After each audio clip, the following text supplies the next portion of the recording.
Welcome everybody to my latest live stream on infrared photography. Got a lot of subjects covered today, a lot of great submissions that you've all sent in. So today we're going to cover editing a deep infrared image with an 830 nanometer filter. We have a question about some questions about setting up your camera when you're shooting, questions about editing with Pixelmator, now Photomator, as an editor. So we'll look into that. Questions about long exposure, different wavelengths, the wavelengths that I enjoy shooting in, questions about setting white balance and setting a custom white balance when you're shooting. I have questions. I have a variety of images that people have sent in to edit. Oh, let's see. We've got some people who'd like to see things edited in Photoshop, in RawTherapee. So we'll look at a variety of different programs today. And let's see here, shooting infrared indoors in a studio. And so a whole bunch of topics. And so I probably won't get to them all.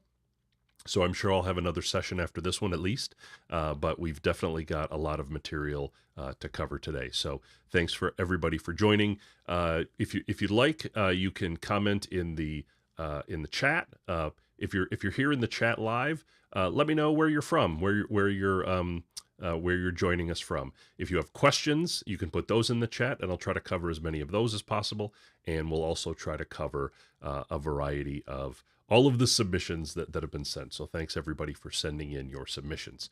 So let's jump to a question in the chat from Bernardo, which is, do you feel it's challenging to set a white balance properly in post? So that really depends. It depends on a lot of things. It's going to depend on which program you're using, and it's going to depend upon the type of filter you're using and whether you've shot in RAW or not. So first of all, in most circumstances, you should be shooting in RAW. That'll help you to set a white balance. And then it's going to depend on the program. With Adobe products, you'll need a profile to help you set a good white balance. And once you have the right profile, then it becomes very easy. So you can get those from the infrared profile pack from my website. And then with other programs, it varies. It just depends on the program itself. It can be challenging to set a good white balance. And so there's different circumstances. So that's why I've got so many videos about doing infrared in different editors, because of a lot of, really, it's because the white balance challenges and the color swap challenges, those are the two big things. And so it's going to really depend on the program. So hello to Mr. Fujifilm UK. Hello, Kathleen from Idaho. Thanks for joining. Bernardo's from Austin, originally from Brazil. Oh, that's a bit of a trip. And then Lou is here from Greenville. Lou, you're second. You're second on the list, Lou. So we'll get to your stuff soon. Let's see. Nastavink is from Paris. First time to catch you live. But also from Brazil. Wow, so a lot of world travelers here. So let's dive in and start looking at some of the submissions that we have. So first off, we had a question from Marg, which is, what's the best way to process images taken with a 830 or 850 nanometer filter? So let me pull up an image that we can look at. Something that I've shot relatively recently. And let's see here. I will get set up here so that we can take a look at this. All right, here we go. So this is an image that I shot recently with an 830 nanometer filter. So first consideration, when you hear me talking about color infrared, you're always going to hear me talking about setting a white balance. And that's a little bit different when you're shooting deep infrared because, as we know, color doesn't exist. And so with deep infrared, there is no color. You're getting a little bit of these violet tones because that's what the sensor interprets this color as. But basically, this is a monochrome image. There is only a single color in it, which could be a single color like this, or you could also refer to that as a black and white. But it's more technically accurate to call it a monochrome image. So what I'm going to do with a monochrome image is not focus on white balance, which is not going to have too much of a impact on the image actually. I'll show you here. So if I try to adjust, I've got if I set it as shot, so this is the actual color that came in originally. And if I drag around the white balance, what you'll notice is that the color changes in this image, but the tonality doesn't change much. And so really there's very little advantage to using to making changes in the color with a monochrome, a deep infrared, an image shot with an 830 or nanometer or higher image. So what I'll typically do is focus on making it a monochrome image. So I'll do that by picking a profile. So I'm going to go over here on the right-hand side into the profile browser and close down color swaps because I don't need those. Commonly, I'll look down to if I'm in Lightroom, and this could be very similar to a lot of different programs. You know, a lot of them will have black and white profiles for you to pick from. So I can pick a profile that I like. And so what I'm looking for in a profile is what's the tonality that I want? How do I want this profile to treat shadows and highlights, contrast? As it's a good starting point. So I might breeze through a variety of these and say, oh, do I like this sort of high contrast look, or do I want like a low contrast look? And it's going to depend entirely upon your image. So for the sake of this image, let's go ahead and pick the B&W 09 as my starting point. So now that I've got that, now I can treat it just like a regular edit. So I'll go into my masks, and the first thing I'll do is grab the sky and see if I can make some adjustments to the sky. I've got some nice clouds here on this day. And so I can give myself, scroll down here in the mask area and give myself a little bit of dehaze.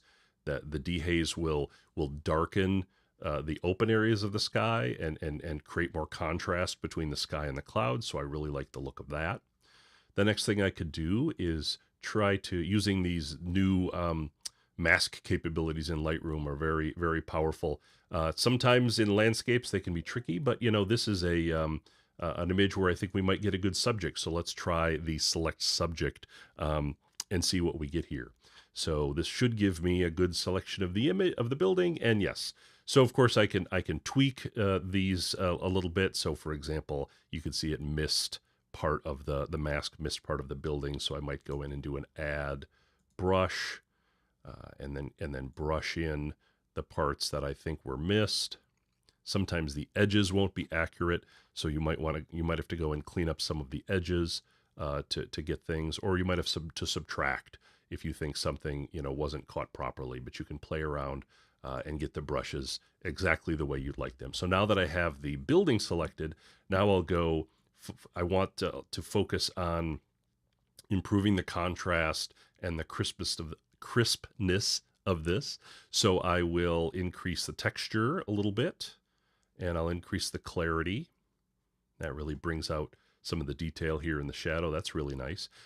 Now that we have this tone curve here within the mask, I could actually do a tone curve as well. Let me try medium. That'll give me a little bit more contrast. So another thing that I might do is I want to show you a technique that is really nice now with these new masks. So what we'll do is we will do a new select subject. So I'm going to create an additional mask. And in this case, I only want the mask to affect the right side of the building. And I could subtract and do out the rest of it, but I want it actually to be a gradation of selection.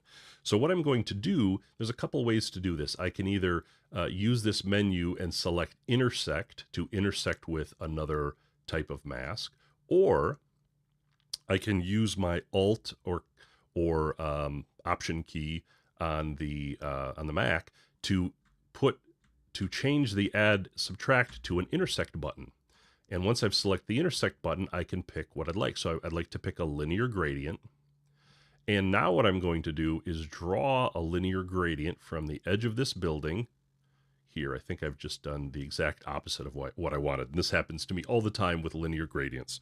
So you may find yourself doing the same thing. So let me try again. I will do an intersect linear gradient. I'm going to start from the right-hand side, and I will drag here up to this edge of the building. So now you can see that I have a mask that is predominantly around the subject, which is the the building, but then I've also have a gradation. So I want the effect to be more pronounced on the right side of the building and less pronounced on the left side. And this can help to give you kind of a fine art style when you're working in black and white to really have an impact here. So now that I've got this mask, I'm going to come over to my tone curve, and I'm just going to gradually bring down the tone curve. And this, you can play around over here, but what this does is it gives me the ability to get some really deep, dark colors here in this image, while having good tones, a good gradation of tones from light to dark.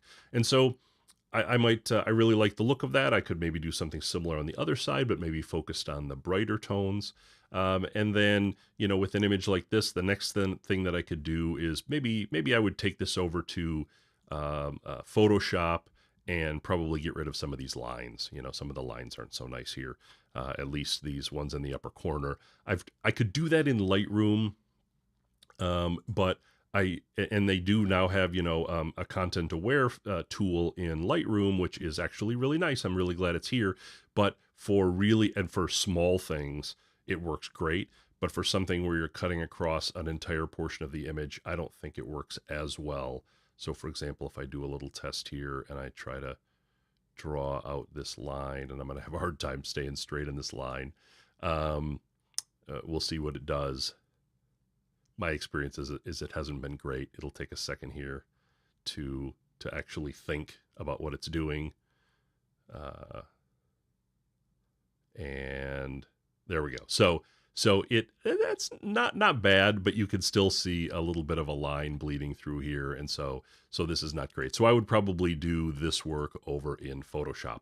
But really, so to summarize, what I'm doing with a deep infrared image is I'm focused on making a really strong black and white image. And then, you know, I could keep it monochrome like this, or I could go into color grading, and I could add some color grades as well. And I will frequently do color grading. So for example, I might pick, if I'm in the shadows here, I might pick one color in the shadows and then maybe pick a complementary color in the highlights, and that could create kind of an interesting tonality. One of the things that I do though frequently, it's easy to overdo color grading. So frequently I will step away from the image, come back, try again, and then I'll use my shift key here, and you can see that constrains me to a line, and then maybe reduce the amount of these. And so you can play around with the various settings. I find that a very subtle effective color grading works really well. So that is my primary process for editing deep infrared images with a 830, 850 nanometer filter. Another technique that is very popular is to take an image over to Silver Effects Pro and then gain the additional contrast and capabilities, the micro contrast, the tonality that you can get from Silver Effects Pro is really nice. Okay, so that is that edit. So let me catch up on the comments here and see where we're at. Let's see here. Shooting JPEG for IR sounds crazy. It does sound crazy. There are a few circumstances where it makes sense.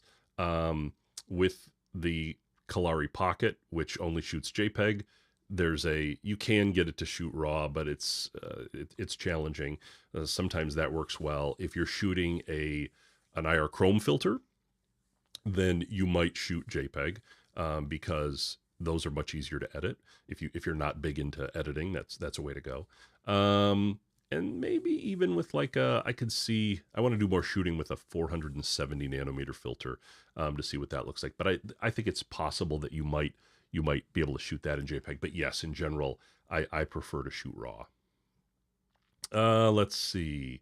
How much, from Lorretta, how much does setting the white balance in camera affect the outcome of the effects of infrared? So if you're shooting RAW, not at all. The only benefit to setting a custom white balance in camera is that it improves the view that you're seeing on your live view or in your digital optical viewfinder. There is no effect to the image. I mean, the one effect is that when you load it into your editor, that will become the default sort of as shot setting for your white balance. But you still have the full range of setting it. So what I tell people is that if you want to set a custom white balance in camera, you can. If you're shooting in RAW, the major benefit is that it's going to make it easier to see and compose your image in the viewfinder. But it doesn't limit you in any way. And so typically I'll set a custom white balance in a camera for the general conditions I'm shooting in, and then I rarely change it, even if the lighting conditions change a little bit, because I know I'm going to have full control. And as long as I can see the composition that I want to get, then that's what I'm focused on. Phil, hello, hi from Cambria, California. Susan, I've got some stuff for you, Susan, from Chester, UK. We might get to that today. Hi, Adam from Israel. Let's see. Greetings from Germany. Happy to be here. I'm happy that you're here. Let's see. Bert, welcome. Mossy says, I recently got a Hoya 720 nanometer filter, excellent filter, that I use on my unconverted 5D Mark IV, but my processed images look nothing like what I expect. How would you spend processing your photos? So, one of the things, if you're looking for a video, I've got a video called how to shoot infrared with any camera. And that's a great start, because that will walk you through step by step of the entire process for shooting with a 720 nanometer filter on an unconverted camera. So that's where you might pick up we'll cover some of the things today in various edits, but that video will give you a good sort of end-to-end look at the process, both how to set up your camera, how to shoot, and then how to edit the image. So I would definitely check that out. Let's see. Jestocost says hi. Bert, hi from Amsterdam. And Anshul, hello. So welcome, everybody. So let me move on to the next question I have. As promised, Lou, you're up next. So Lou says, Rob, your videos on how to edit infrared images with Pixelmator Pro have all been excellent. Why, thank you. I use a 590 nanometer converted Nikon D200 and post-process with either the Mac or iOS versions of Pixelmator Pro. I can't simply add an 850 nanometer filter to my lens because the D200 does not have live view. Oh, that's a rough one. I'll talk about why. I've tried adding the filter but could not see anything through the viewfinder. Is it possible to make the images look as I've shot them with an 850 nanometer converted camera? I'm looking to achieve that deep infrared look using Pixelmator. And I've got a couple images that Lou sent in that we'll look at as well. So first of all, but let me answer the question about live view. So the reason that if any of you own a DSLR, the reason that you want to use live view is because the focusing mechanism in the optical viewfinder path of a DSLR is calibrated for visible light. It could also be calibrated when you convert a camera, but typically for a specific lens. And it doesn't focus properly in infrared light with all lenses. As a result of that, it's strongly recommended that when shooting with a DSLR that you use the live view, because in live view, the focus occurs off the sensor, and then it doesn't matter whether you're shooting visible light or infrared light because the focus will be accurate off the sensor. And of course, in mirrorless cameras, this is the default, and so you don't have to worry about this with mirrorless cameras. So that's why we encourage people who shoot with a DSLR to use live view. Now, if you're using an older DSLR that does not have live view, that's challenging because you may have to, you might have to do some experimentation to figure out what the correct focus is, or maybe you want a focus bracket. So set the focus for, actually, what I would probably do is do a test and say, and maybe, take some notes with you, set up your camera, focus in visible light, focus without any filters, and then get your focus set, add the filter, maybe write down what the focus is at, and then switch to manual focus and make some adjustments in manual focus to be able to see what the results are. And you might find that a certain amount of focus one way or another gets you close to a solid focus every time, because it's definitely going to be challenging. And if you, the other option that you could take, well, no, you can't. Sometimes when people have trouble seeing through a filter, I will recommend that they crank up the ISO. But again, in this case, it's not going to matter because, you know, we're still looking at a focus challenge. So I would do some experiments there to see if you can find a good focus. So let's look at some of the images you've sent in here, and I'm going to pull these up on my iPad. So let me cue this up here. We'll switch over to my iPad and bring myself in here. Okay, so let's take a look at editing these. And so I have these opened in Pixelmator, which has actually been renamed. The company has renamed the program, and it is now Photomator. It's still a bit of a mouthful either way. They think it's a little easier, but it's okay because I think this is actually an amazing piece of software. Now, I'll say up front that this program, Photomator, formerly Pixelmator, is for Mac only. So it's for Macintoshes and it's for iOS, so iPads and iPhones.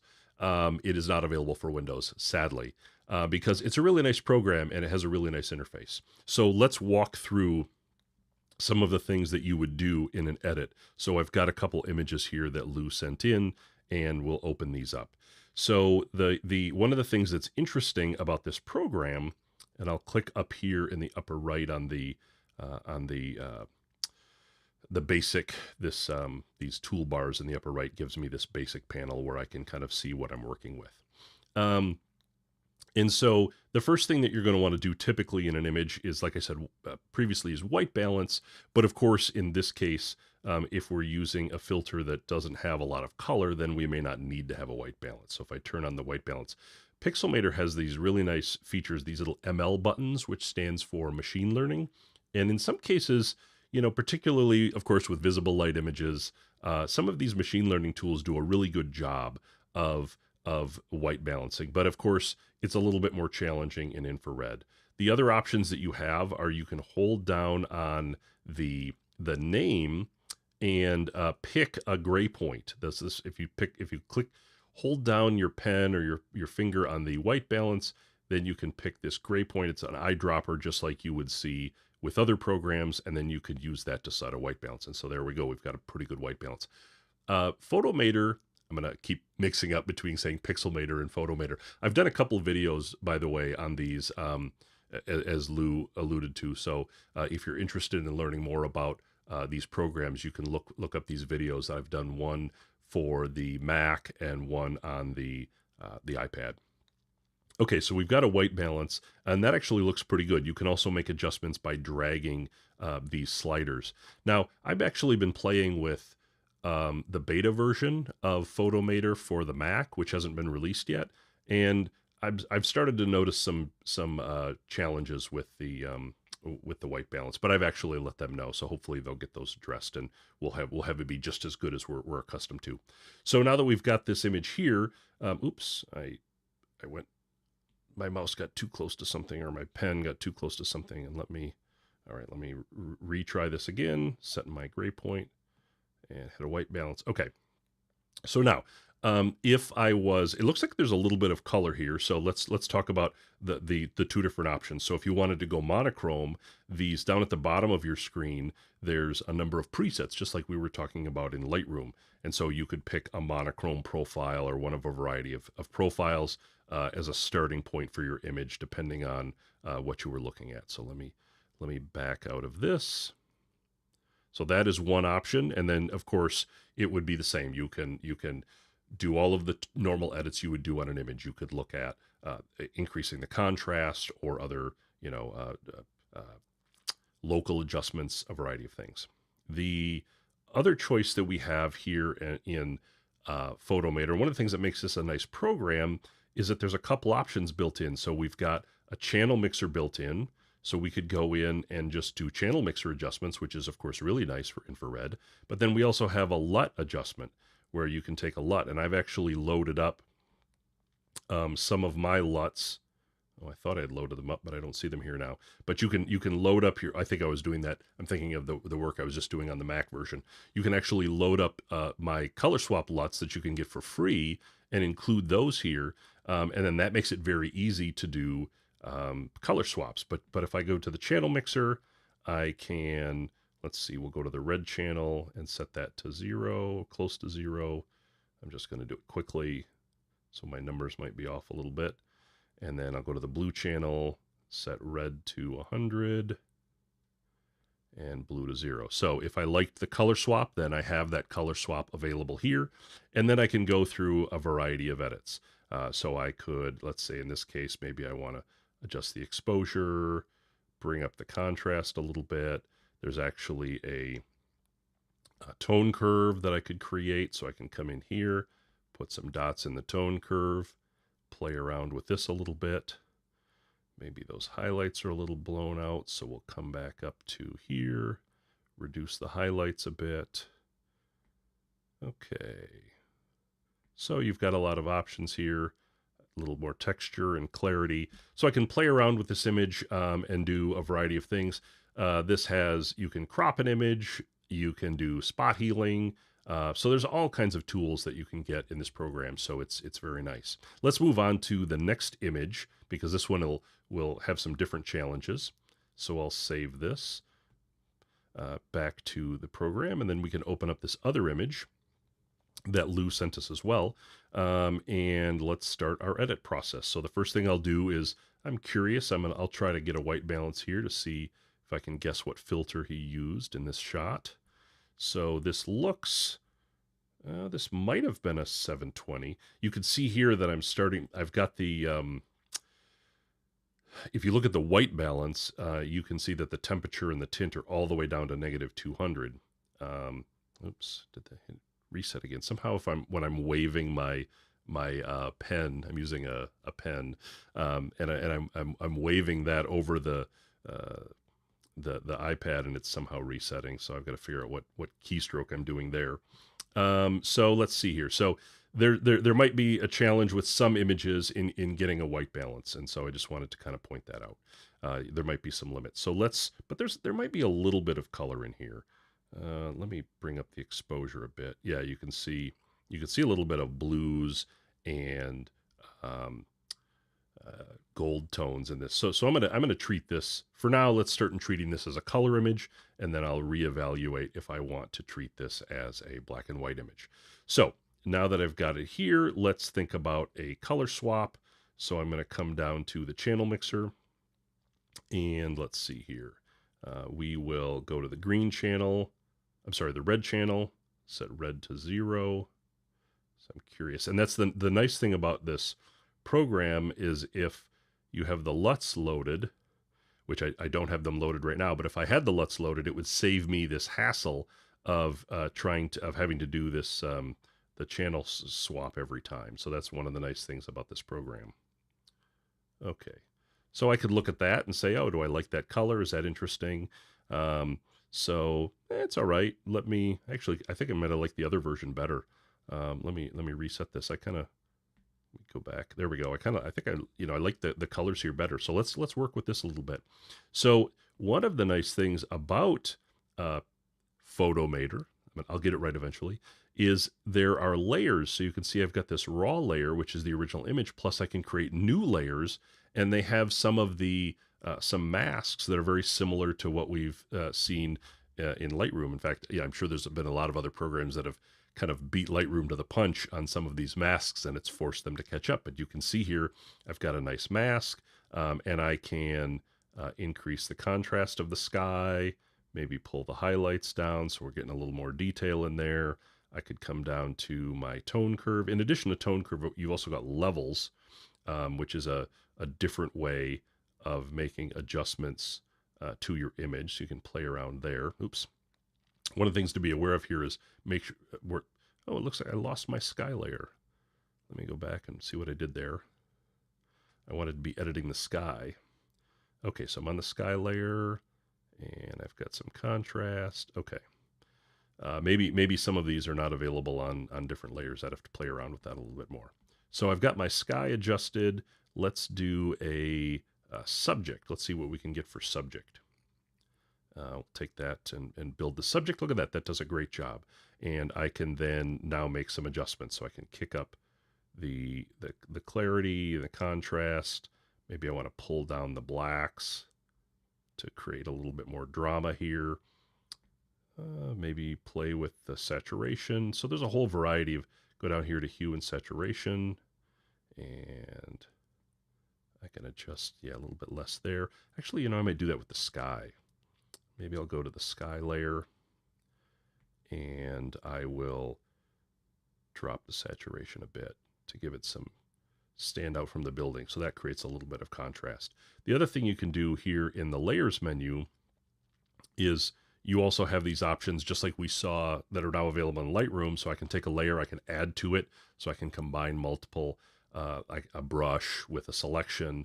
I can duplicate them, I can invert them. So you've got all these great options here that are available. So, this is, and I could go on endlessly here, but I think Photomator is a really nice program.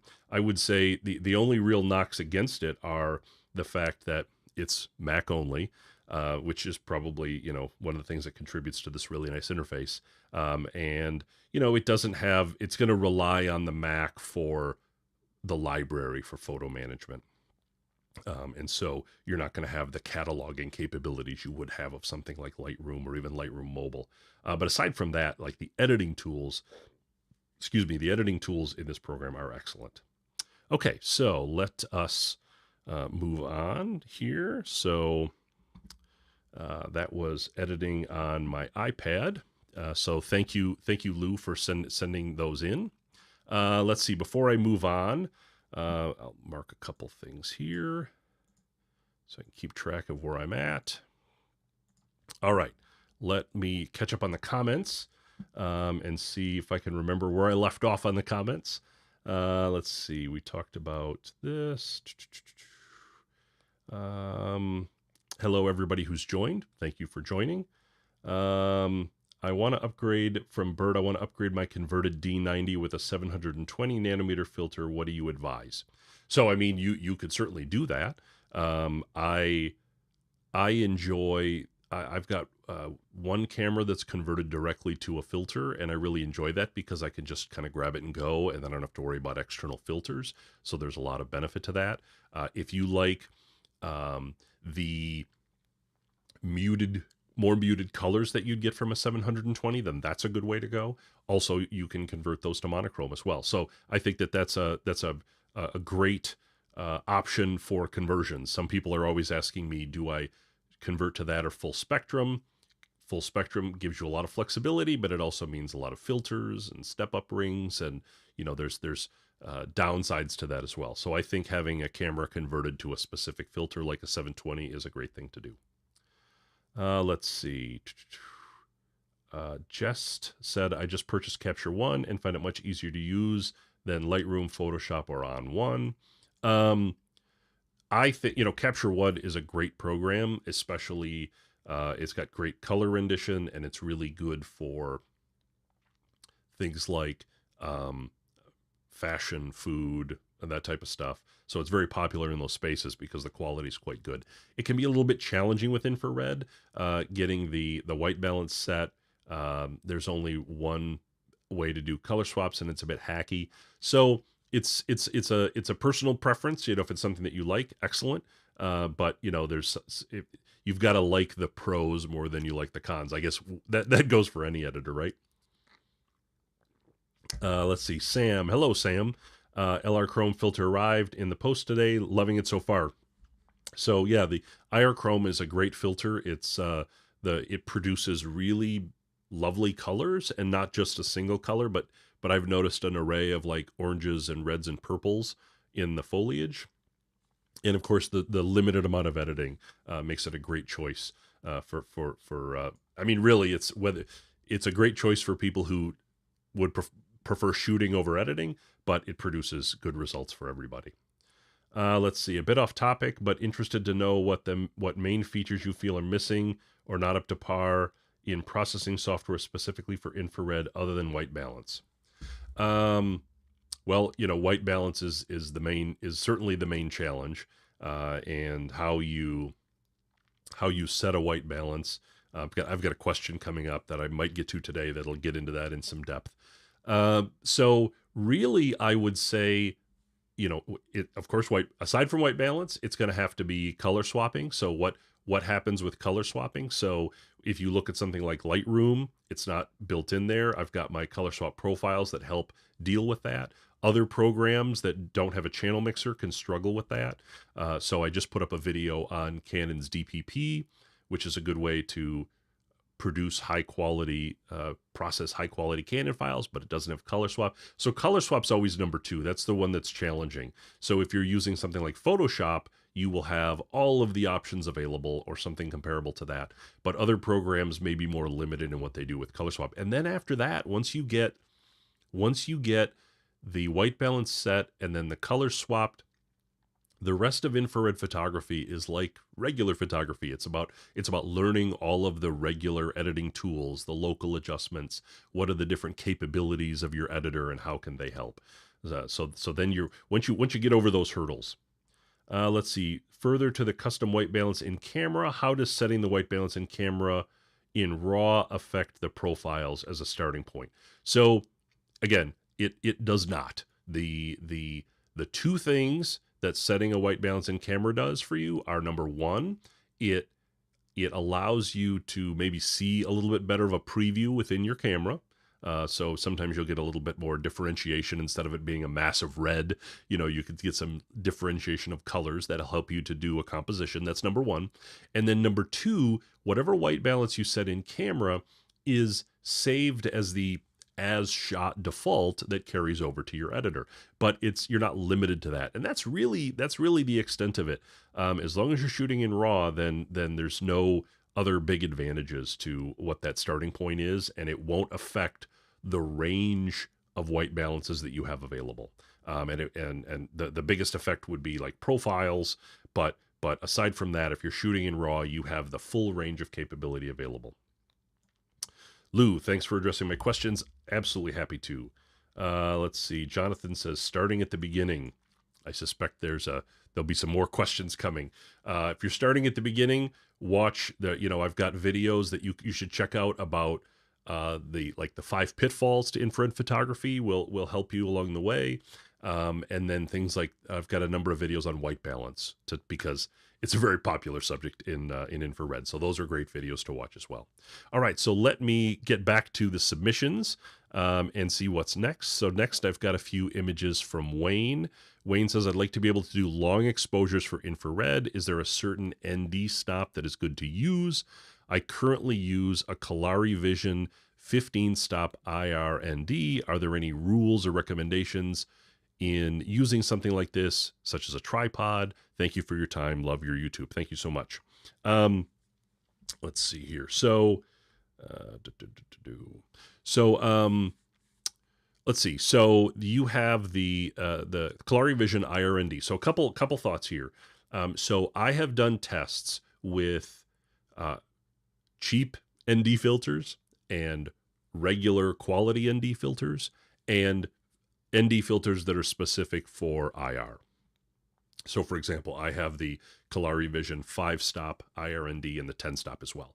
And I've also tested a Kalari Vision variable filter ND that was not designed for IR, but it's really designed for video. It didn't perform very well in IR, but again, that's not a knock against them. I think that a variable ND is really designed for video shooting. If you want to shoot with ND filters, you really need filters that are designed for infrared, because the filters that are may not have been tested to block infrared light at the same levels, or they may not be accurate. Whereas I've found that the Kalari Vision IR/ND filters are very stop accurate in terms of the amount of stopping that they have. So that's the main thing for anybody out there who's thinking about using ND filters.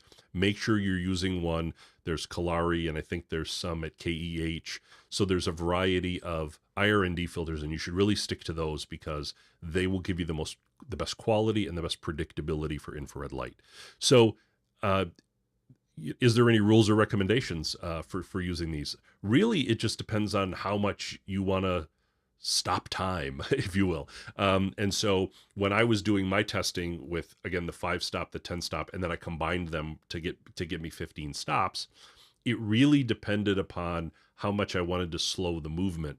And so when you're looking at, it depends on your subject. Is your subject water, or is it some other subject? I found that the 5-stop didn't slow my shutter enough. If you're looking at a converted camera and shooting infrared, and you're getting your typical shutter speeds of hundredths of a second, a 5-stop just might not be enough to make a big impact. So a higher level like the 10 or the 15 stop, I think for the subjects that I was shooting, mostly water, were kind of essential. So that's really helpful. A tripod is almost, I feel like, is essential, because really the thing you're doing is you're driving down, you're lengthening the shutter speed. And so unless you're trying to do some intentional movement with your, actually maybe a 5-stop might be good for some kind of intentional movement, blurring, but a tripod is going to be essential for this kind of shooting. And so definitely look at a tripod. But that's really it. Get a sturdy tripod, and then make sure. I've found that having, for me, I liked having the 5 and the 10, because it gave me 3 options. It gave me 5, 10, and then combined for 15, and I could try all of those and see what the amount were. I think 15 is a good choice as well. That's going to really blur a lot of the motion in clouds, in water, and that'll get you where you need to go. So I think that's a good choice. Let me pull up some of the images that Wayne sent in as well. We've got some images that we can look at editing, and then possibly a JPEG as well. So let me pull that up, figure out where these are. Let's see here. Wayne. All right, here we go.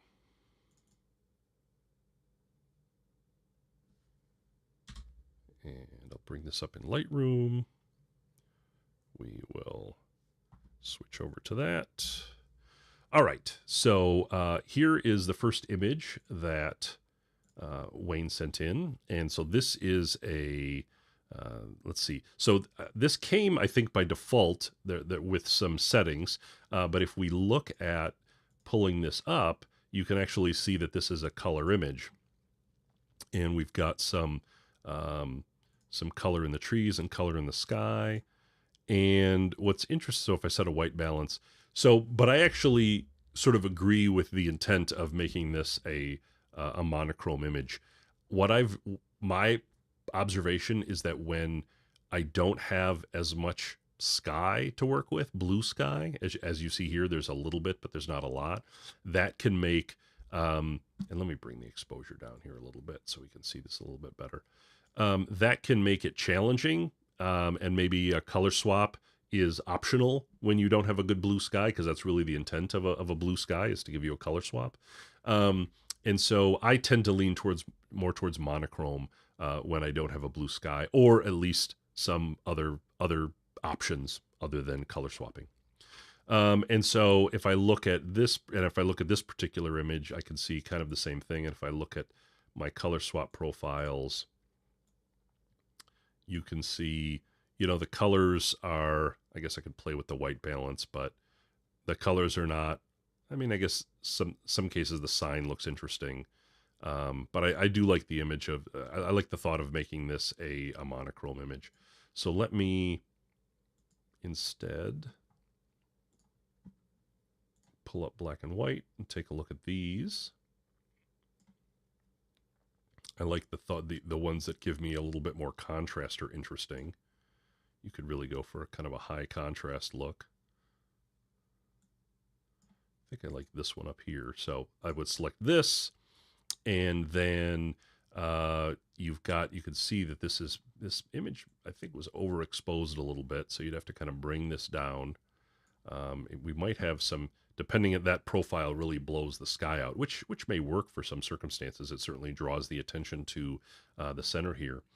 I could go up to, let me do a select subject, And one of the things that I would do in an image like this is really want to create some contrast within the subject itself. And I could do that I could certainly do that with contrast. I could do that with dehaze a little bit, but I could also do that with a tone curve. And so if I pull up, we'll start with, say, a medium curve here. I could look at the different elements that I wanted to draw in. So I could maybe draw some of these down to create some contrast in the image, darken up the darks, play around with some of these settings a bit. Oop. Undo, Control Z, got to draw a second item there. So I could play with the tone curve to add some more contrast, and then start to with an image like this, I would start to think about what the subject is and maybe look at distractions. So do I want to maybe do some kind of a gradation up front here, or do I want to do more with the sky, or is this am I now, the more I look at this, is the sky being blown out from this particular profile just too much for me, and maybe I want to explore some different profiles and see if I can pull back some of that detail. The profile you select will have an impact on various parts of the image. So let's see here. Let's see if I can find one that, this one has a lot less contrast, but it recovers the sky a little bit more. So you'd have to play around. Boy, this is a fascinating image, and it may be that it just the sky was overexposed and there's just not a lot of detail to pull back on. But if I go back to my mask here, the other thing, of course, that I would want to do is increase the texture and the clarity. Something that you might do for an image like this is you could also reverse it. So I could take this and do a duplicate and invert, and then that would give me everything outside of the building, and maybe I want to reduce the clarity.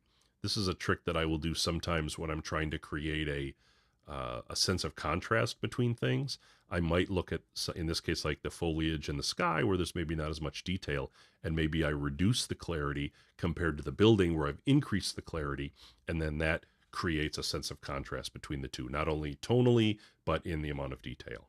So there's some thoughts about how to look at an image like this. Okay, let's move on to the next image. So the next image is this. This is a JPEG. So this is a lovely bit of contrast you have here. You've got this dark sky going on, and you've got this lone tree element here that kind of stands alone. So this is a fantastic composition, and I love this image. The sort of starkness of it, and the fact that you've got what looks to be a good amount of light, maybe even the sun hitting this tree with these clouds in the background.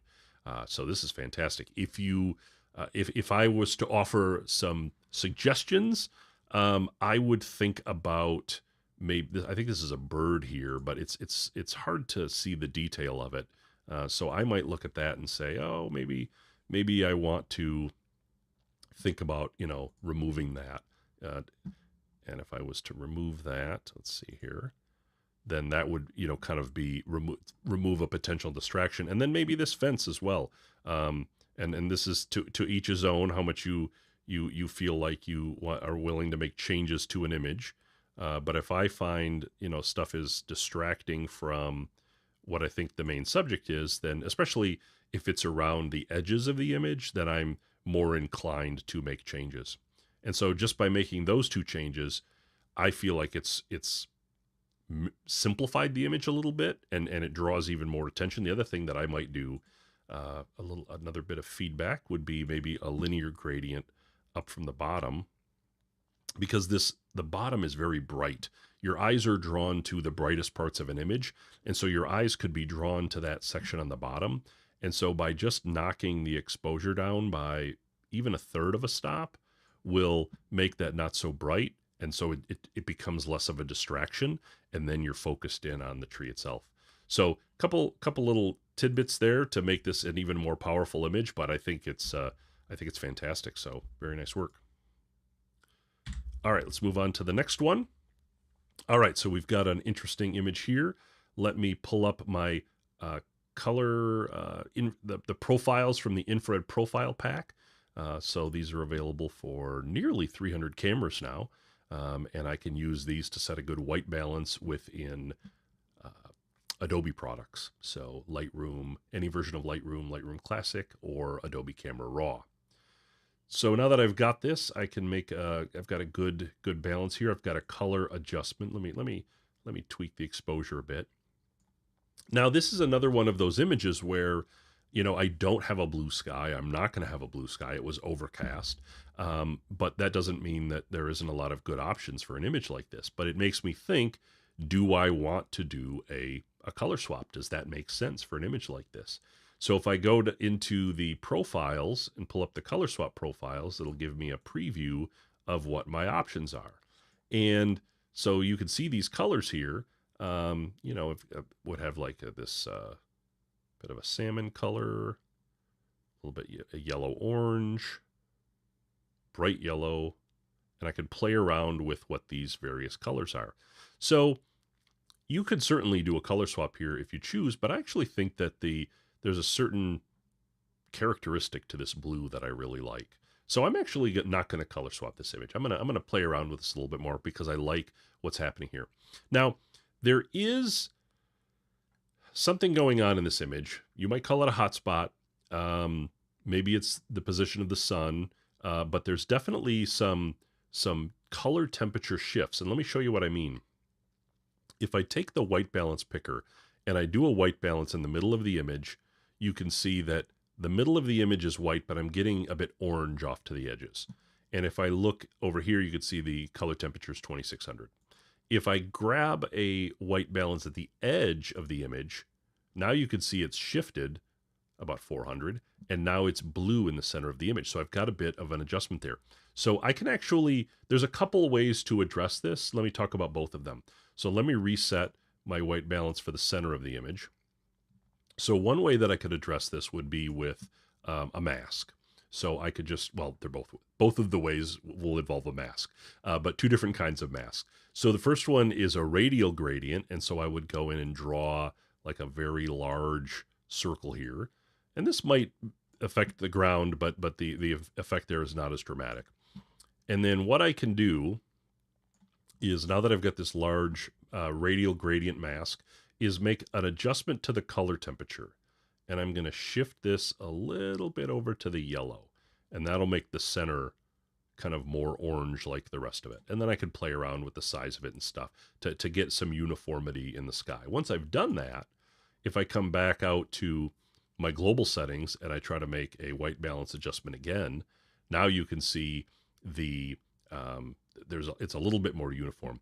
One of the things that I could do, one of the things that I'll do when I'm trying to deal with a hot spot or trying to match subtle color temperature shifts, is I'll take the vibrance and the saturation and I'll crank them all the way up. And then you can start to see some of the things that are happening around the edges. And what that does is it allows me to get a better feel for the adjustments that I'm making. So if I select this mask again and I come back in, maybe I'll adjust it here, and I can then play around with it a little bit. And again, at this point, what I'm doing is I'm not trying to make the colors look good per se, but I'm trying to match them.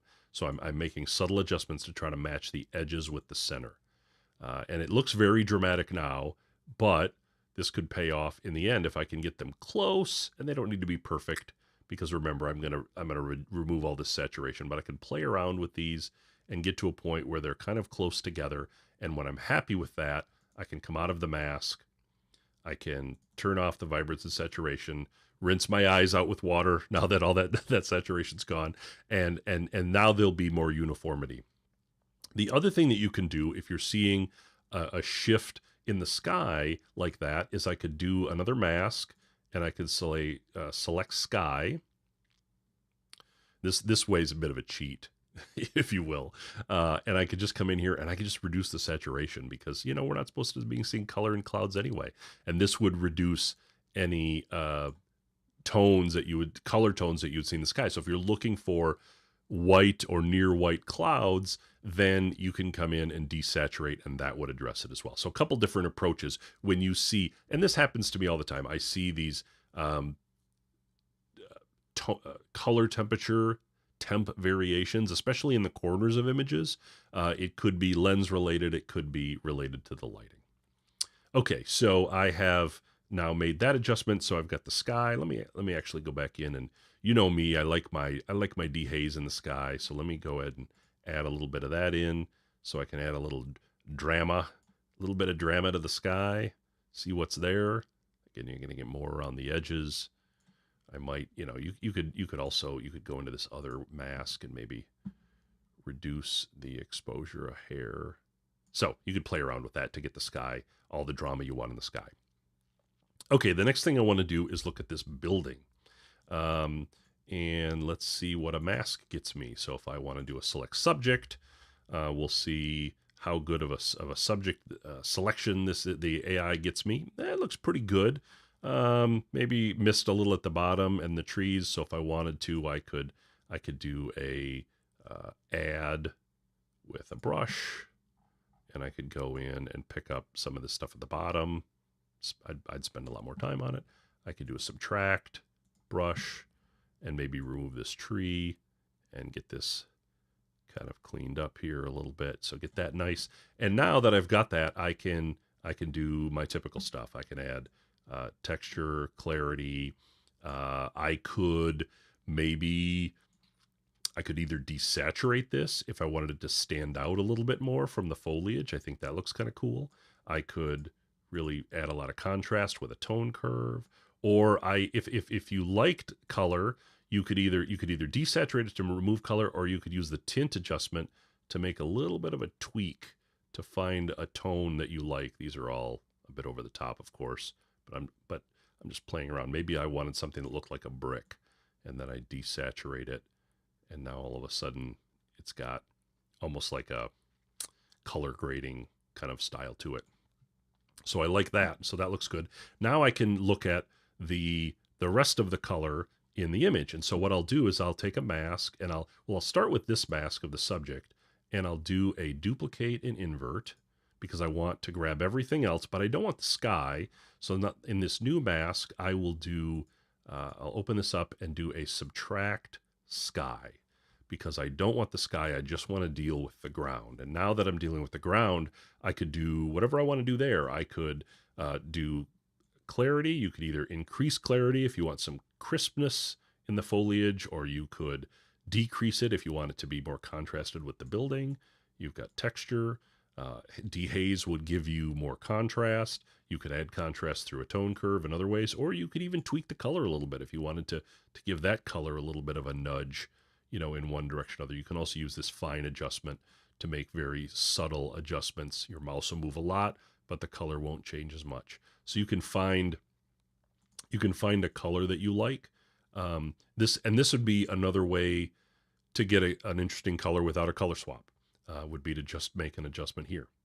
So I can pick a color that I like, and I'm good there. The other thing that I would probably do in an image like this is I would probably get rid of these people. There's little people here in the distance.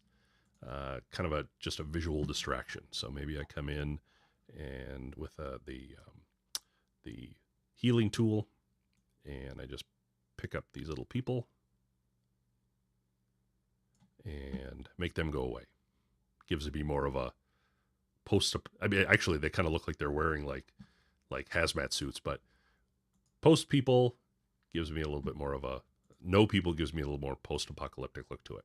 So there we go. So there's some things you might consider. If I was to spend more time on this, I might, you know, maybe do a mask of the road and maybe bring that out a bit.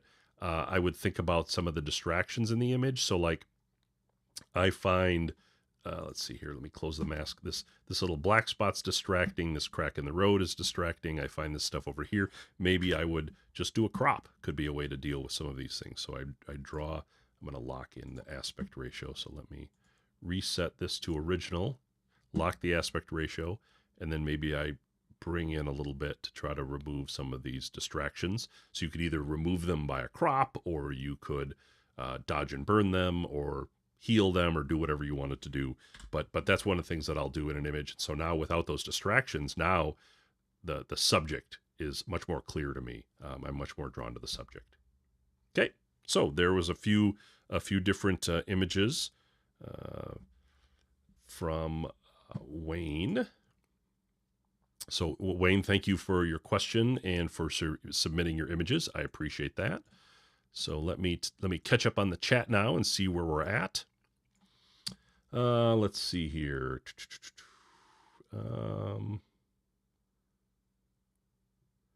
So if one of the questions from Spanish Institute, if I have a modified IR camera, do I still need an IR ND filter or can I use a normal ND filter? You really should use an IR ND filter because you're capturing infrared light and you can use a regular ND filter. It's just that it will be less predictable, the results. It may not be as good at providing a consistent blockage of infrared light as it does visible light. And so that's why I recommend that. So yes, even with a modified camera, if you want to do ND work, you should lean towards an IR ND filter because they're specifically designed to provide that stoppage of IR light. Let's see here. I like the yellow tone, looked historic. Love the masks in Lightroom. The masks in Lightroom are really a game changer. There's been so many, when you of course, the color swap, the profiles, getting a good white balance is great for Lightroom. Getting the color swap means I can do more in Lightroom. And now the masks mean that I can do so much more in Lightroom that I would have had to do in Photoshop otherwise. They're very powerful. And so I actually love the additions of the capability, particularly things like the tone curve now. The AI stuff is nice. The sky one's great for infrared because we shoot a lot of skies. But the ability to work with those quickly is really nice. So I absolutely love the masks in Lightroom. I spend very little time in Photoshop now doing infrared work. Most of the time in Photoshop, I'm doing composite things and other things, but not for my photography typically. Let's see. What filter or IR type was used for this photo? Ooh, I'm behind, so I don't know which photo that was that we were talking about. The ones we were looking at most recently were probably 720, although there might have been a 590. So a 720 nanometer filter will produce a small amount of color saturation, whereas a 590 will produce what I call a normal amount of color saturation. And then a 550 or 515 will produce an extreme amount of color saturation.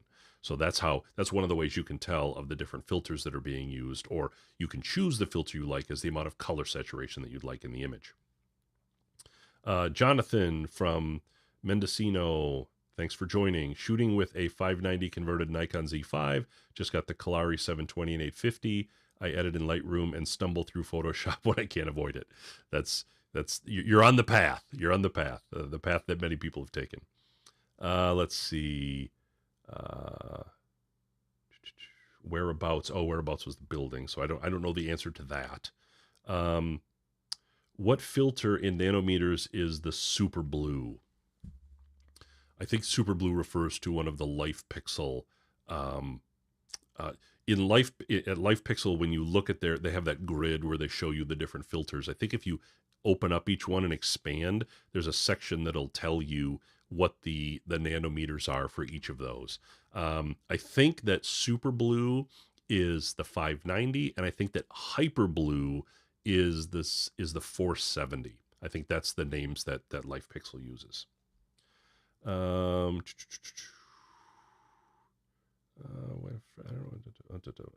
Let's see. Does stacking different nanometer filters do anything interesting? No.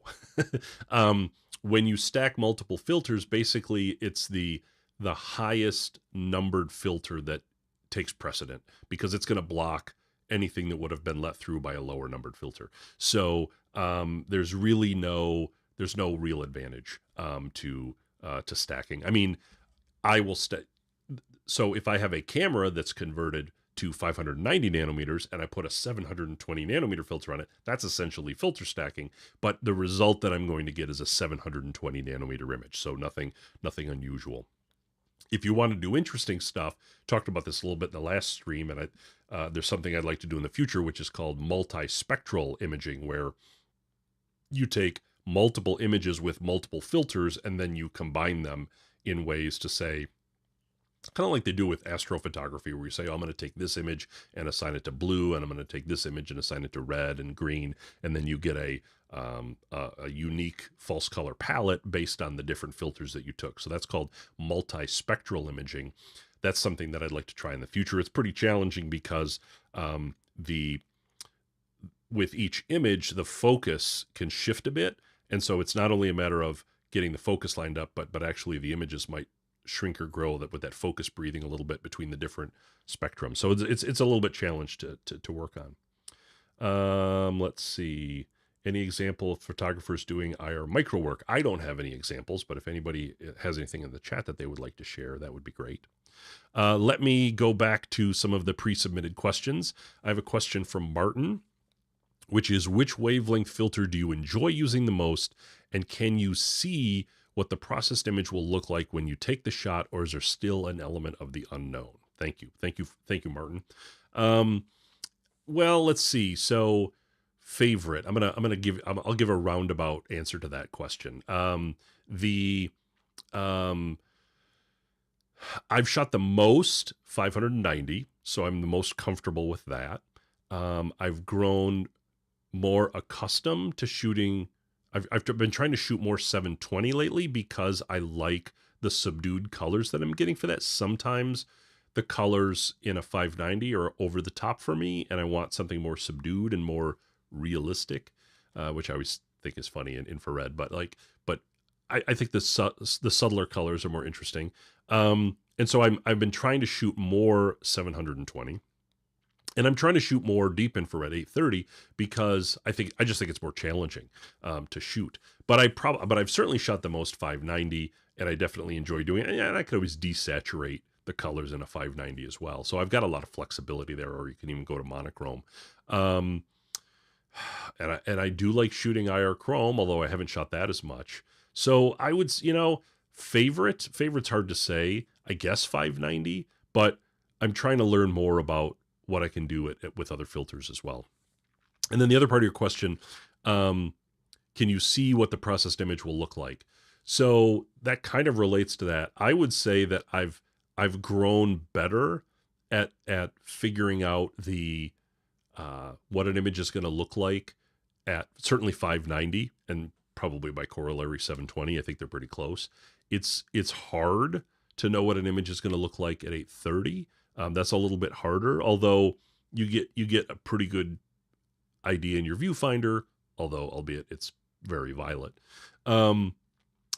So I've gotten better at that, but there are certain elements that, we talked about this a little bit in the last live stream, there are certain elements that throw me. So the sky, I think, is very easy. Foliage, I think, is very easy, but sometimes there's dark elements of the image that I struggle to see because, in a sense, they become darker when in an infrared image, and they're not as prominent to me. So we were looking at an image in the last live stream that involved spaces between rows of tulips, and those really dark lines almost became like a prominent feature of the image. So those are the things that I still struggle with a little bit.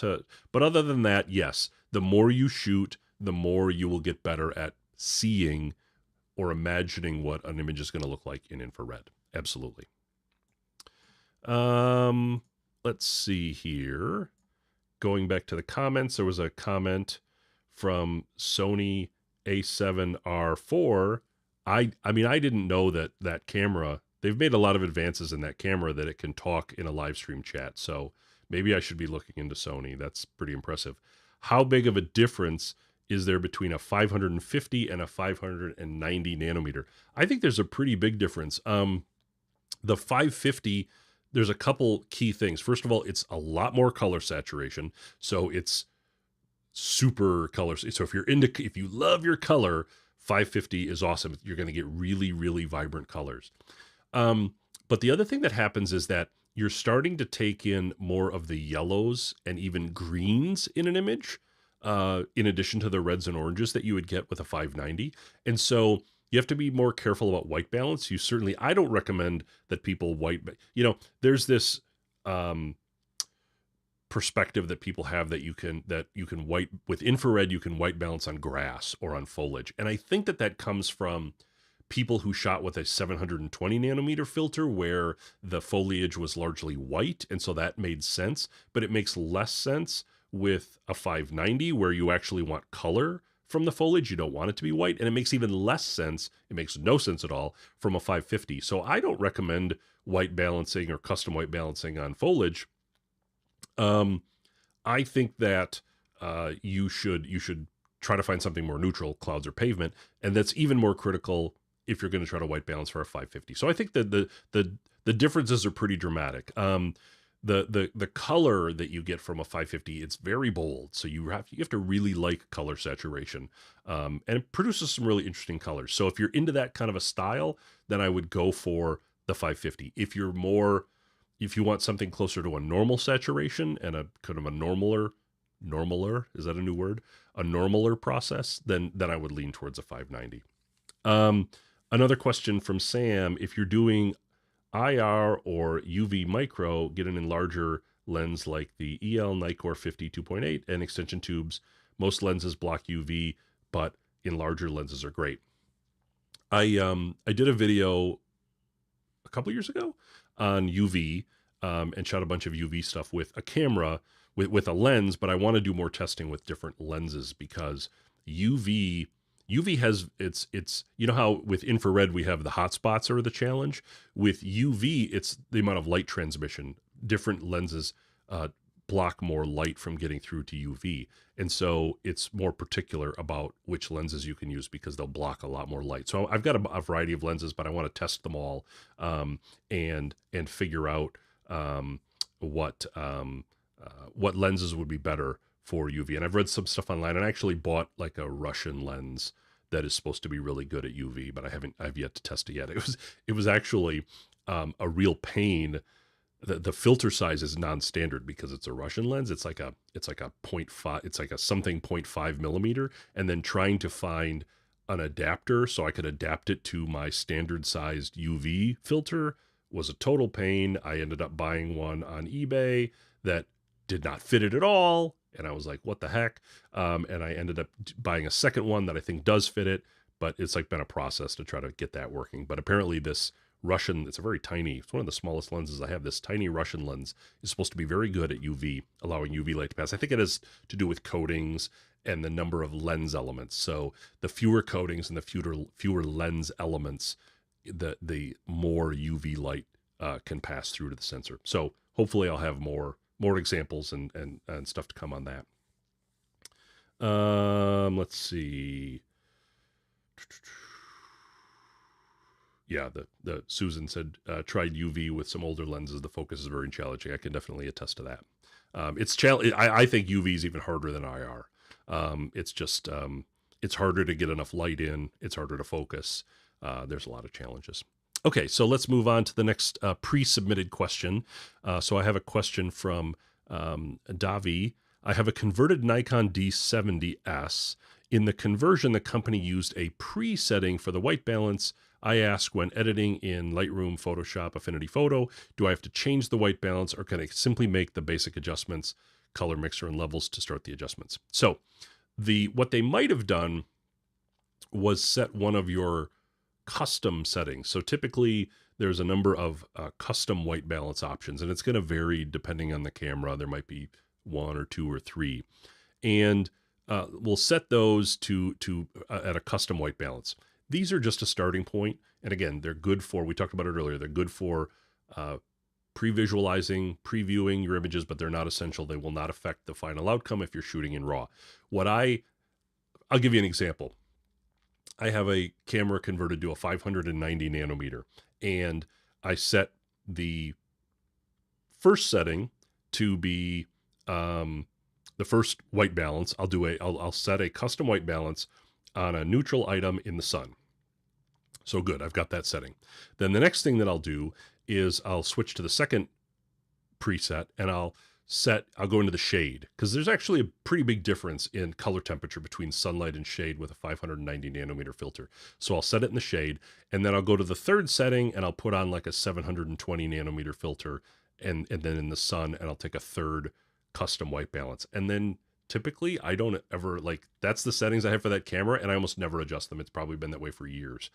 So again, because I'm just using those settings as a preview, they don't matter to me. They're just a matter of convenience when I'm trying to see something in a viewfinder with the bright sun staring at my eyes. So if they were preset by a conversion company, they might have done something similar. And if you change them, you haven't really lost anything. So you have, the same kind of flexibility that you would otherwise.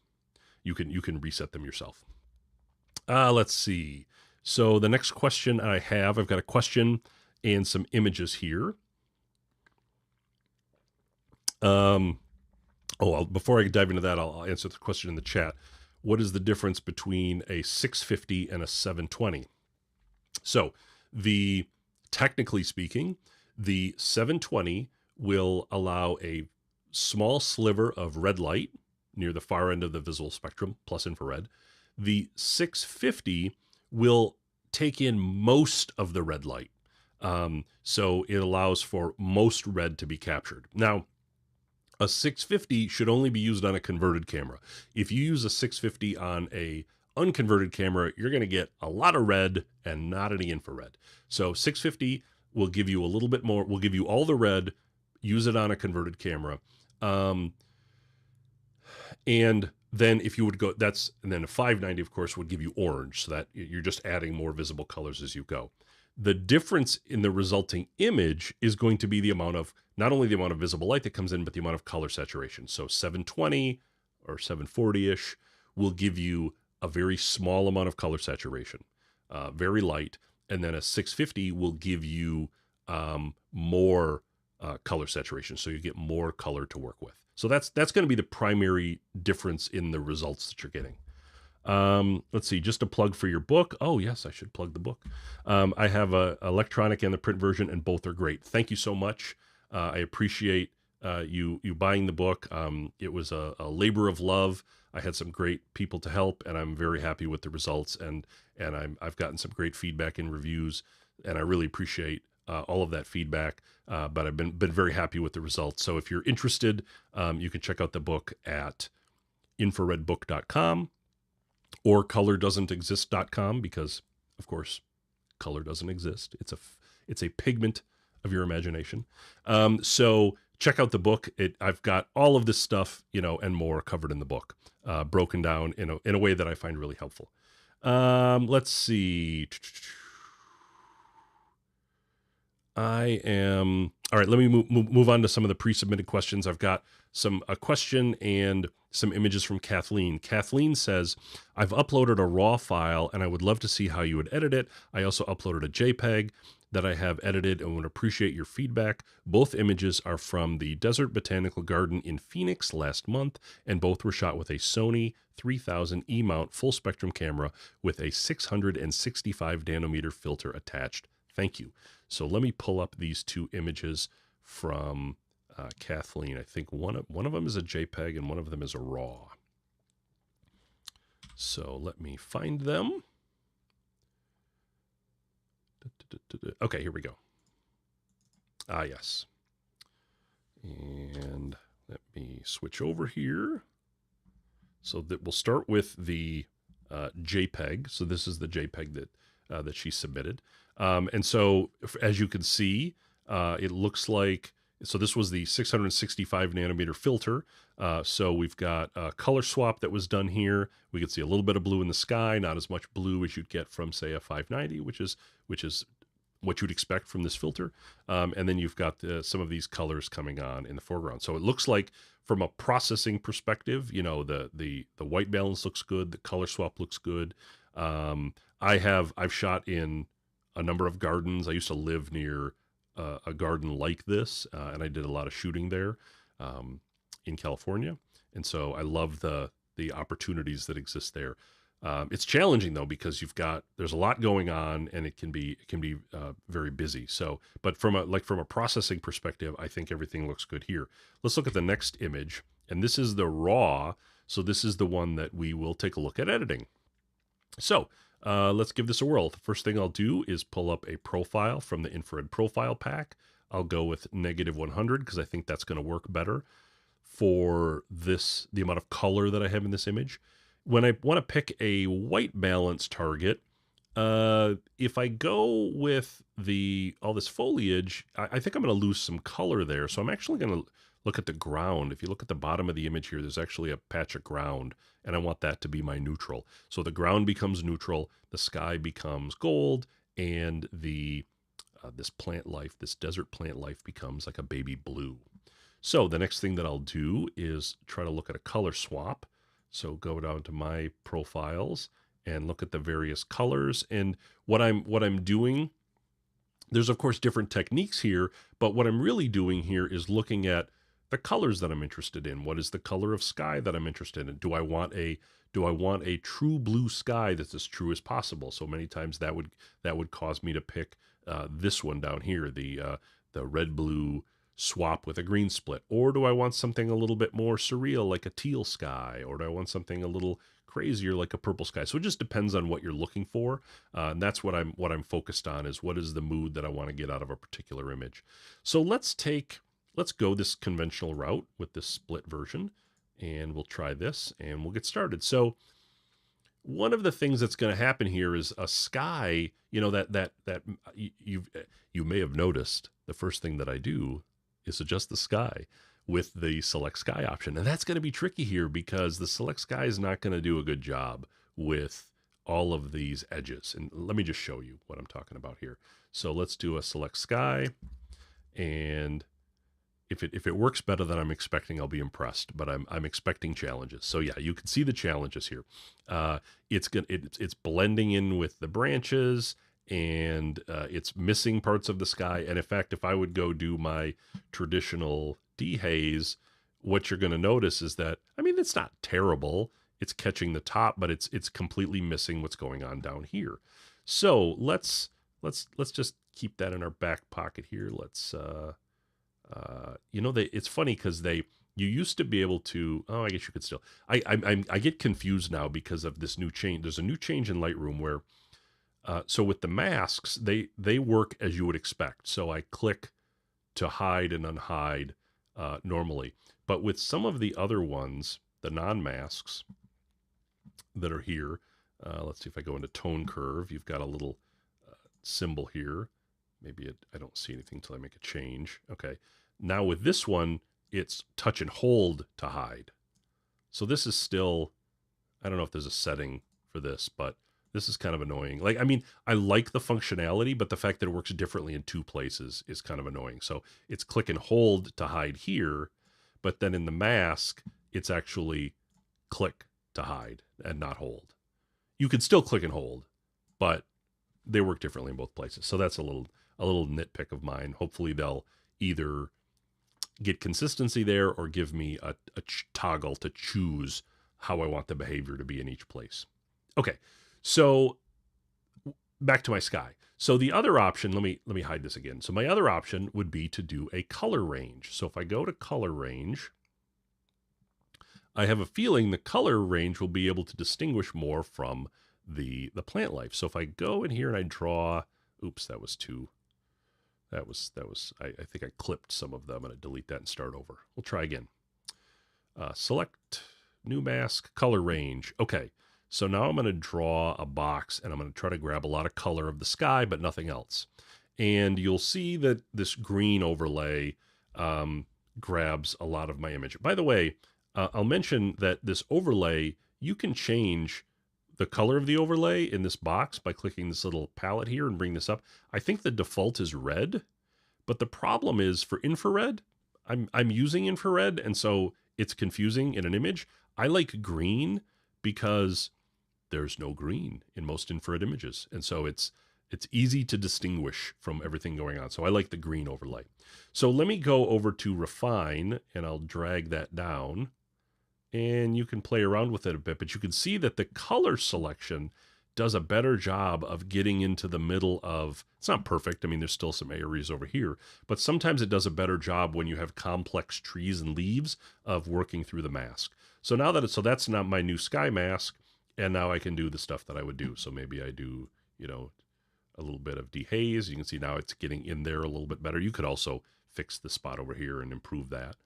I also noticed a dreaded dust spot here in the corner, and I have to make it go away because that's how I feel about it. I get them all the time. This is not a knock against you. I get these all the time, so this is normal. Okay, so I've got my sky, and now I've got my foreground. And when I look at this image, I think to myself, what do I want to do with this? What do I want the viewer to focus on? What's interesting about this? It's a little busy. There's a lot going on here. You've got, from a brightness perspective, and let's do this. If I switch to, let me turn off masks. If I briefly switch, there's a couple tricks you can do to think about your composition. One of them is switch to black and white and say, what am I seeing now with this as a black and white image? You know, what stands out? And the other trick you can do is to reduce the size. And I've been doing this part a lot lately. I find that it's much easier to sort of take in the whole image and think about my composition and what I want to do with it when I have it in this size. And sometimes I'll even do some of my masking work at this size. So let me switch back to color. I'm going to hit Control Z to undo. So let me do a little bit of masking while the image is here. So I'll bring up my mask panel again, and I'm going to do, I want to get rid of this spot in the middle is very bright. So I'm going to take a radial gradient, and I'm just going to draw kind of a rough circle here. And I will then just do a slight nudge down on the exposure. So maybe a third of a stop, just enough to make it not be so in your face. I'm going to do the same thing along the bottom. So I'm going to do a linear gradient, and we'll do a slight angle here. And I just want to take the edge off of the brightness of some of the stuff in the lower corner because I feel like it's distracting. So maybe do a little bit of an exposure. You got to be careful. You don't want to do, sometimes I can do as much as, when I'm sort of dodging and burning, I can do as much as maybe a half a stop, but typically it's about a third a stop. Maybe I bring the highlights down as well. So to try to take an edge off there. Okay, so that brings a little bit more balance to the image, those two things. And I could probably do another linear gradient right here, or a radial gradient right here as well to kind of bring that in check. Okay, so now that I've made some of those adjustments, now I want to think about what's next. Well, I think the focus should be these tall cactus. So let me go back to fit to screen, and so I want to make that the focus, but I need to mask those. Now I'm going to do a quick brush mask on these because that gets me, you know, I can get that done quickly. I'm not going to be perfect. And you could go in and you could, you know, obviously you'll spend more time on this to get this to where you want it to be and make sure your edges are clean. Again, most of my time these days in editing is in creating these masks. That's where I spend most of my time, is trying to get them right. All right. So one more here. And then working on edges and all that kind of fun stuff. Okay, so now that I've got these masked, now what can I do? Well, you know, stuff we've talked about before. We can look at the texture. I can add a little texture. I could add a little clarity. I could add a little bit of contrast through a tone curve. So there's ways that you can do to kind of get them to pop a little bit, to stand out. There's another thing that you could do though that would help them pop even more, and that is, we could do a little bit of a hue adjustment. So if we take this hue adjustment and drag it just a little bit in one direction, then let's see here. Oh, you're starting to see, see how everything kind of turns like a cold blue. Let me try the other direction. See what happens. Okay, I was expecting more of a change here, so let me just try some radical changes. so I can see what I'm looking at. So blue, we don't want blue because that's sky. Oh, you know what it is? I know what's happening. So this is a trap. It's a trap. I've fallen into a trap. So it is the greens. So I've chosen a profile that doesn't have any greens in it, and it limits what I can do with the hues. So let me pick a different profile that doesn't muck with the greens so much. That will give me my full ability to mess with hues back. So, oh, my previews look very weird now. But I want to switch to, let's see, I'm going to go to the invert one. That's really weird how my previews look odd there. But okay, so I got a similar sky, but now with the invert, I don't have as much, I don't have the greens being messed with. So now if I go to the hue for, oh, let me make sure I have the right mask selected. Okay, now if I make a hue adjustment, now we're getting there. Now you can see where I'm going with this. And in fact, I think I'm going to zoom out for this. So I'll go down to 25%. Now I can see it a little bit better for the whole image. So now I could pick a color or a subtle color that I wanted to make an adjustment to. Now, let me show you another way to do this that would give me more control, because I've got a bunch of other things going on here. I've got some contrast, and I've got some other things happening. Maybe add a little contrast, but maybe I want to have a little bit more control over the color. So let me make a copy of this, and of course you would only do this after you've got your mask precisely marked out. So let me make a duplicate of this, and my mask 6. This one's going to be, I'm going to rename this to, I'll just call it contrast. And then I'm going to take this other one and I'm going to rename it to color, just so I can distinguish between them. So now I'm going to go to the one that says color, and I'm going to reset all the settings. So I want those reset. I don't want any of the other, I don't want to double up on the contrast. So now that I'm here, I can make a hue adjustment. And let me find a color that's that's kind of interesting. Let me take that. I could adjust the saturation. I could make other color tweaks to it. And now the benefit of this being on a separate layer is that I can come up to the amount slider. This is the amount of impact that this mask is going to have.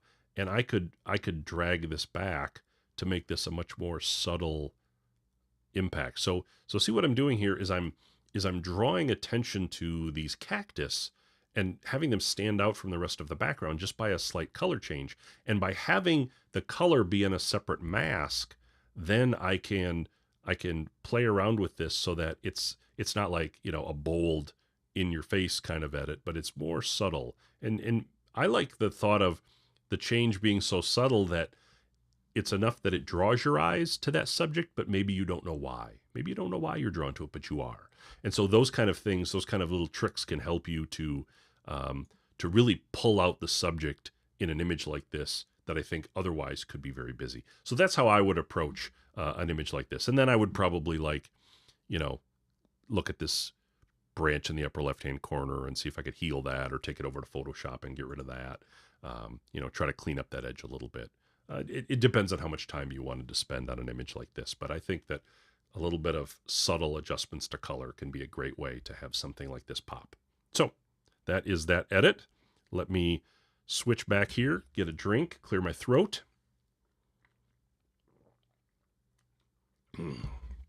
Okay. All right. Now let me get caught up on where we are with the chat. Let's see here.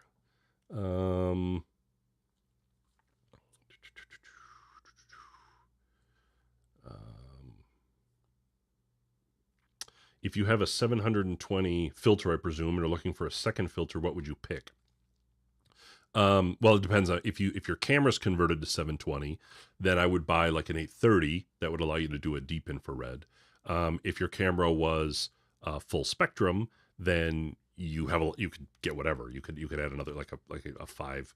You could still do a deep, or if you got a 590 or a 550, you could add a lot more color. So it would just depend on which direction you're going in. Let's see. Tim, hello, good day. Sebastian says, Had today my first try at an infrared photography. I had some issues and would ask if I could send you these DNG files so that you could look them over and give me some advice on what's wrong with them. So you've got a couple choices here. If you want me to cover them in the next live stream, then you can send me files at, I'll pull it up here. I'll pull up the still so you can see the link to it. You can send me files at that link at the bottom, which is 590.red/live. And then I'll get them in my queue, if you will, and then we'll cover them in the next live stream. So again, 590.red/live is for live stream. The other link, if you want to just send them to me and send me an email for my advice, then you could do 590.red/share. And then you can just use that to send me images, and that just drops them into a different queue. And then you can shoot me an email. I've got links in my videos and whatnot where you can find my email address. And so you've got a couple choices. So /live to have questions answered at the next live stream, or /share if you want to just send me something via email. So I'll leave those links up here for a second while I'm reading. Let's see. Can you use the color channel in the courage adjustment? Oh, let's see. Curves, like courage. I don't have a lot of courage you got to have courage when you're making an adjustment. Can you use the color channel in the curves adjustment? Absolutely. Absolutely. There's an image I want to do a video on, where I'm basically, it was an image that was shot that didn't have a lot of color in it. And I've used a curve in one of the color channels, in one of the color channels and curves, in order to bring out, almost do like a split toning to it. And I think I'm going to do I like that image a lot, so I might do a video on that one. But yes, you could absolutely do that. And I think it's nice that we now have, like Lightroom has and other tools have, color grading, but you could still do color grading in curves by creating an S curve in a color. And that works well as well. So yes, absolutely. Let's see. And you use some courage while you're making that adjustment. Let's see. Dire Havoc says, do you happen to have an IR profile for an iPhone 14? I extracted the DNG file raw from the phone, but the DNG profile editor says it is not a valid DNG file. So you can check here at my website. Let me switch off of this now. You could check my website, the page for, oh, you found it. You found the zip file. Yeah, so here's one of the challenges that people have, and I see this a lot, is that on the infrared profile pack page, I've got a list of all of the cameras that are supported, but some of the cameras are not supported. They're at the bottom of the page, so that's an issue.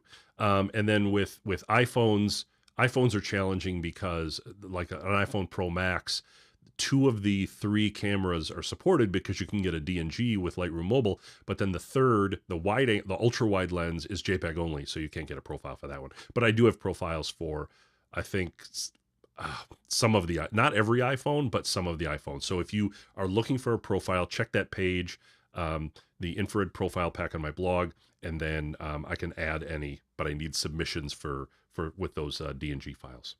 Let's see. My video view has gone. Anyone else have this problem? I think, are you talking about the live stream? I did switch over to that still so you could see the images. Hopefully it's back by now. But let me know if you're still having any issues. Let me go back to my pre-submitted list and figure out what's next here. So next up is an image from Carol. And Carol says, hello, I shoot with a 750 nanometer filter on a converted Canon 400D. I'm now getting very confused as to the best way to edit my IR photos. I have your LUT version 2 pack and Darktable using Windows, Photoshop. Will you be doing a complete edit during your stream, and will it be recorded? And this was in reference to my last stream at a different time, but now I've got a stream where This one should be better for people in the UK, and I'll mix them up in the future as well. So let's do an edit in Photoshop that I think will answer some of these questions. So something with a 720 nanometer filter. So I've got an image. Let me pull it up here and find it.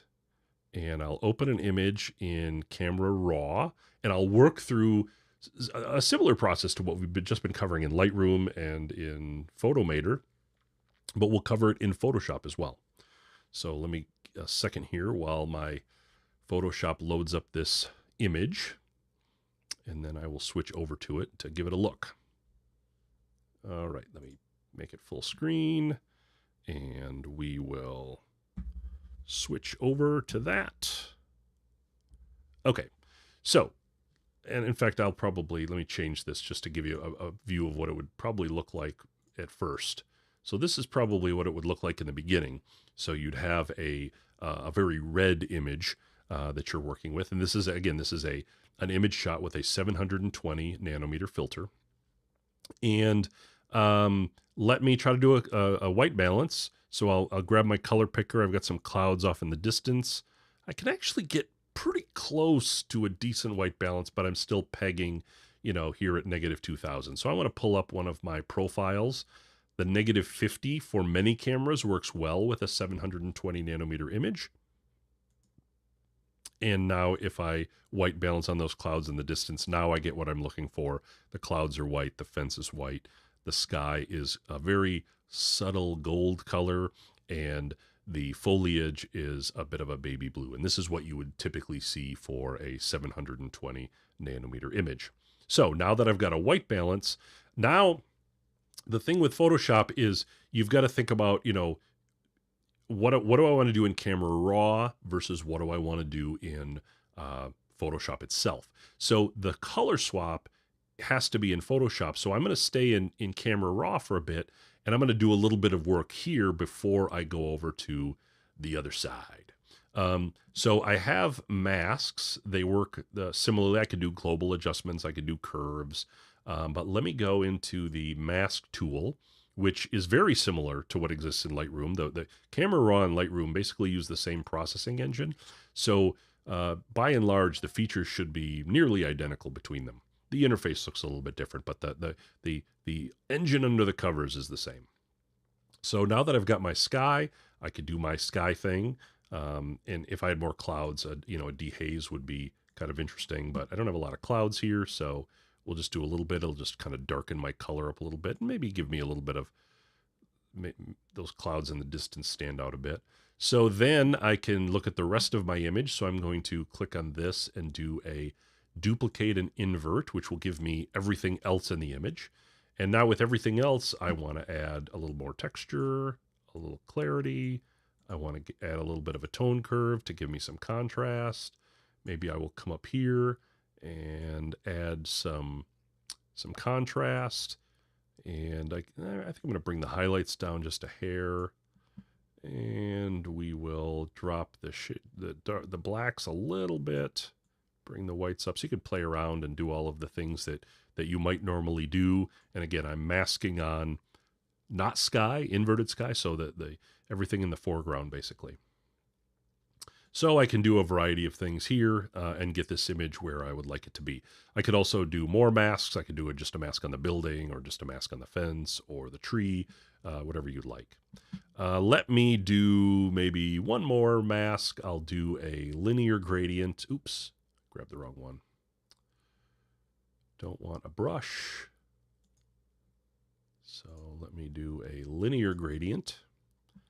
And I'll probably pull up something from the ground and just kind of darken up this foreground a hair just to try to draw in some attention to the main subject. Maybe drop the highlights a bit so they're less distracting. So just a little bit of a nudge up towards the space. Okay, so I've done a variety of things in Camera Raw, and I want to go over to Photoshop, but I want to retain my ability to come back and work on this as a raw image. So it's the next step that I take is pretty important in Photoshop that I do that. If I go down to open and I just clicked open, then I'm going to open this as a flat image with all the changes that I've made. And I will have lost the ability to come in and tweak my masks and my white balance and all that stuff.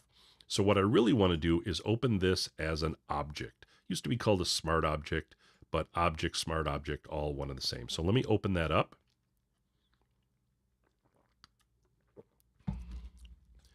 La la la la la. Look, you can see where I make all of my thumbnails in Photoshop and my book images. Okay, so I've got this open, and the benefit of opening this as an object, there's a little icon down here that you can see that's done that, but the benefit is if I double click on this, I can go back into, and I'll just do that quick, I can go back into Camera Raw, and it's retained everything that I've done. It's retained the white balance settings, it's retained the masks, and I can tweak them. So frequently when I'm working in an image in Photoshop, by keeping an image as an object or as a smart object, I love the flexibility of being able to go make changes. And so, maybe I want to change my white balance, or I want to make some other changes, and then I can go ahead and I hit OK. This will take me back to the layers in Photoshop. It's still a smart objects, and I still have all of that flexibility. So for me, working with a smart object is really essential for my workflow. So let me grow the size of this. Now, the next thing that I want to do, and this is where the workflow varies a little bit, because in Lightroom, I've talked about white balance, color swap, all your other edits. And with Camera Raw, my workflow tends to be white balance, all your other edits, then color swap. So a little bit of a difference there in the workflow because of the nature of Camera Raw. So now that I've got this, I want to be able to swap my colors. And so I've got a number of actions that I've loaded up, and you can download these for free from my website. And what I'll do is I'll test some of these out and see what they look like. So if I want to do a regular color swap, I can grab this one and hit play, and then that will show me what the result of a color swap is. If I then hide this layer, then I could pick other elements. So I could say, oh, let's do this green to red version and hit play, and that will give me a different look. And I could try them all and just hide layers so that I can see what the look of each one is. And then I could keep the ones that I like and then delete the ones that I don't. So maybe I like this look of the invert. I could just take these other ones and just drag them to the trash. If I ever want to recreate them, then they're still available up in Actions. So there we go. So now I've got my color swap. And at this point, I could crop the image, or I could go back into Camera Raw to make further adjustments. And you can decide what you want to take advantage of. So you can take the power of Camera Raw to be able to do the masking and the tools that it has, or from Photoshop, you could do selections, you could do luminosity masks, you could do all kinds of things, a lot of the power that Photoshop has, and you have a choice as to where you do that. So just be aware that the workflow is a little bit different in Photoshop, but you can still produce a solid image. Just make sure you're keeping things as an object. Okay, so let me move on here, catch up on the chat a little bit. Do you have any thought from David? Do you have any thoughts on using raw power to process infrared images? Raw power? That I'm not sure I'm familiar with that. Please share a link. Unless I'm not connecting it with another tool. I've tried so many raw editors, and that's just not one I've heard of. So give me more details. Let's see. Susan, catching up on the rest of the recording. Thanks so much for stopping by, Susan. Joel, is there a 590 nanometer filter for unconverted cameras? No, there is not. So the challenge with a 590 nanometer filter is, you could put a 590 nanometer filter on an unconverted camera, and people send me shots all the time of having done that. And the problem is that is going to allow a ton of orange and red light to come in. And then all of the infrared light is still being blocked by the hot mirror filter. And so you're going to end up with an image that is basically orange and red with essentially no infrared. You will not be able to get an infrared image out of that. And so if you're going to use an unconverted camera, you're pretty much limited to a 720 nanometer filter, which will give you just a sliver of red, and then that'll allow infrared light to pass, or a higher filter like an 830 nanometer filter, which will produce, actually with an unconverted camera, you're going to get more color than you would with a converted camera. But you're going to have very long exposures to deal with. So you're a little bit more limited with an unconverted camera as to which filters you can shoot with. Okay, let me do a time check here. Let me try to get through some more of the submissions. So this one we've looked at. Next up, I've got a question. Susan submitted a question that says, how do you photograph infrared in the studio? So I've got a couple things that I've been experimenting with so that I can make a video in the future. Let me grab these and I'll show you. So the first thing that I've been experimenting with is basically what's referred to frequently as an IR illuminator. And this is just something, I got on Amazon, and it's designed for to provide extra infrared illumination for outdoor security lights. And then you can take this and, if I hook it up and plug it in, that it's got like, I don't know, a bunch of infrared LEDs on it, and it will put out 850 nanometer light. And so I've tried this, and this will produce okay results. So I'm not super happy with it, but I'm experimenting with that. Another thing that I've just picked up that I'm trying is this, another little find on Amazon, where this is like a cold shoe mounted, so it's not got any connections, but it's a cold shoe mount. And I can turn it on, and I don't know if you'll be able to see here. You might be able to see a hint of pink there when I turn it on. And so this is supposedly, and I can see lights on the back. So this is basically, it's got a battery inside. It's rechargeable via USB-C, and I want to experiment with this and see if I can do, so I'm trying some indoor lighting. There's flashes you can get. Kalari Vision has a flash that will produce a lot of IR light. And there's probably other sources as well. The challenge is just that the number of options that are available for specifically designed for infrared photography are limited to maybe something like this or something like the Kalari Vision flash, whereas there's a ton of stuff out there about infrared for security cameras. And of course, there's a lot of interesting information about how infrared light can heal you, and all of your all that ails you can be healed with infrared light. And if you look around in the infrared in the internet enough, you'll see plenty of that stuff. So it's a little bit challenging to find lighting sources for infrared, but there are a few available. Tim said standard xenon flash units put out a ton of IR light. Well, there you go. So that's what Tim's got some. Tim's the expert in this, so he does a lot of infrared portraiture. So check him out on like Instagram, and you can see some examples. But there's a good tip there from Tim on what you can do for infrared lighting. All righty, let's see here. Another question. Well, this is a little bit redundant. Do you always have to do a custom white balance? I think I've kind of covered that. No, you don't. It's optional, and it only benefits you in the field, but it's not essential. All right, let's see. Let me see if I can sneak another image edit in here. And so this is from Tom. This is, I would like to see your processing of these two photos. He's submitted a couple photos. Both are CR2, the Canon RAW files, from a full spectrum converted Canon XSI with a 530, interesting, nanometer. That's about like an orange filter, kind of close to a 550. And I'd like to see how you use RawTherapee and AC/DC. I have an old version of Photoshop, nowhere near current. Thank you in advance. So this is a challenge that a lot of people have, trying to edit with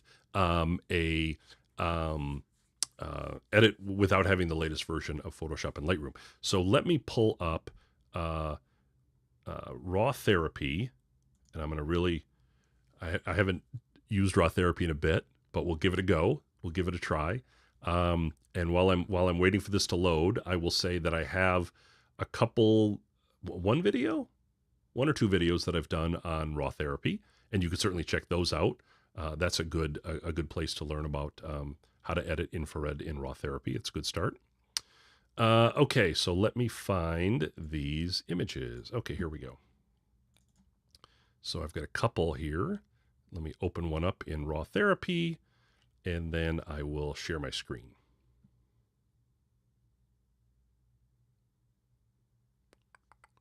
I need some music while I'm waiting for it to load. Okay, here we go. And let me switch over my view and pop myself into the corner. Okay, so we've got this image. Again, this was with a 530 nanometer filter. So like I said, this RawTherapee is not my daily editor. So we'll work through this. So the first thing I want to do is set a white balance. So I'll go over to this white balance palette here, this color palette to set a white balance. And my choice is pretty much the picker. I've got, your typical sort of presets. None of those are going to work, but I can use my picker. And you can set the size of the picker, the dimensions. I like the big one. So I'll set my picker, and I'll go over to my image, and I've got some nice clouds in here. So I'm going to grab some clouds. Now, what you'll notice is that the color temperature came in at about 2400 Kelvin, but the tint kind of maxed out at the green end of the scale, and there's still a little bit of purple in the image. And I think this is the nature of the 530 nanometer filter, adding a little bit more color. When I've shot with 590, when I've edited 590 nanometer images in RawTherapee, I haven't seen this problem. So I think it's the filter, but that's okay. We'll look at this. So we'll keep charging ahead. So I've got a white balance, pretty good. Let me jump ahead, and then we'll come back. We'll circle around and address it. So the next thing that I want to do is do a channel mixer. So I can turn on my channel mixer down here and open this up, and I can do a standard. So I'm going to do 0 in the red channel, 0 for red, and 100 for blue. And then I'm going to go down to the blue channel, and I'm going to do 100 here and 0 for red. Okay, so that gets me a color swap. Now, here's the part where I'm going to work to try to deal with the fact that there's a little bit of a cast that I couldn't quite get rid of with the white balance tool itself. I'm going to do that in the channel mixer. So what I'm going to do in the channel mixer is I'm going to play around with some of these colors. So if I go into the red channel, I'm going to grab the red color in the red channel, and I'm going to drag that a little bit to the left. And you can see, and my goal here, let's see if I can zoom in a little bit on this image. My goal here is to get the clouds to be white. That's my objective, is to make the clouds white, and then I'll deal with everything else later. So by playing around with this, I can tweak the levels of the red in the red to try to just nudge all of that purple cast out of there. I could do it with the other channels as well. So I could look at the amount of red here in the blue channel, and I could tweak that a bit. And it'll take a little bit of time, and maybe looking away and kind of making sure your eyes don't get too badly calibrated. But I think with some tweaking to the channel mixer, you can get a very, you can mimic a very good white balance and get to the point where your clouds are white. Now at this point, I've pretty much done, my 2 infrared type things, and now I can go look at the other types of edits that I would do. So I could go into the exposure area, and I can make adjustments here. I could come down to shadow and highlights, and I could make adjustments to the shadows or highlights. And the tools in, some of the tools in RawTherapee feel a little reversed, so you kind of got to get used to how they work. But you'll get used to them pretty quickly. So like increasing the highlights actually decreases the highlights, and whereas increases in the shadows actually increases the shadows, that kind of stuff. So you kind of get used to that stuff. One of the things that you can do in RawTherapee that's really interesting is there's a lot of really cool contrast options. So you've got local contrast, where you can add some contrast to the building. I've got edges. I've got micro contrast. There's a whole bunch of options. So a whole bunch of contrast options that I can use, and I can play with all of these to kind of add contrast to the image. If I go back to color, I also have this HSV equalizer, And if I wanted to make adjustments to the hue, the saturation, or the vibrance or brightness, then I can do that here as well. So for example, if I wanted to tweak the color of the sky, I could come into the hue and change this to equalizer. And then if I grab this picker over here on the right, this will show me, and then I'm pointing to the sky, but over on the right, you can see a line. If you look over on the right side of the screen, you can see a line in there.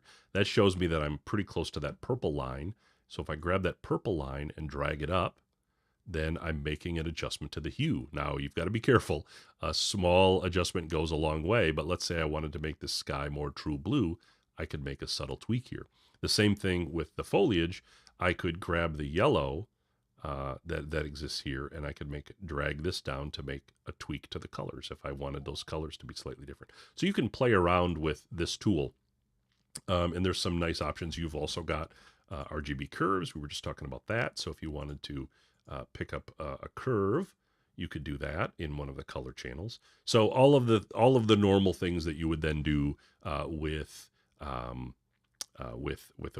editing an image once you've done your sort of basic processing work on it. Okay, so let me pull up. There was a second image, so let me pull up the second image here. Go back to the file browser,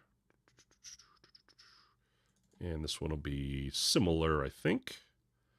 All right, so we've got another image here, and we'll walk through the same process in RawTherapee. So first thing is a white balance.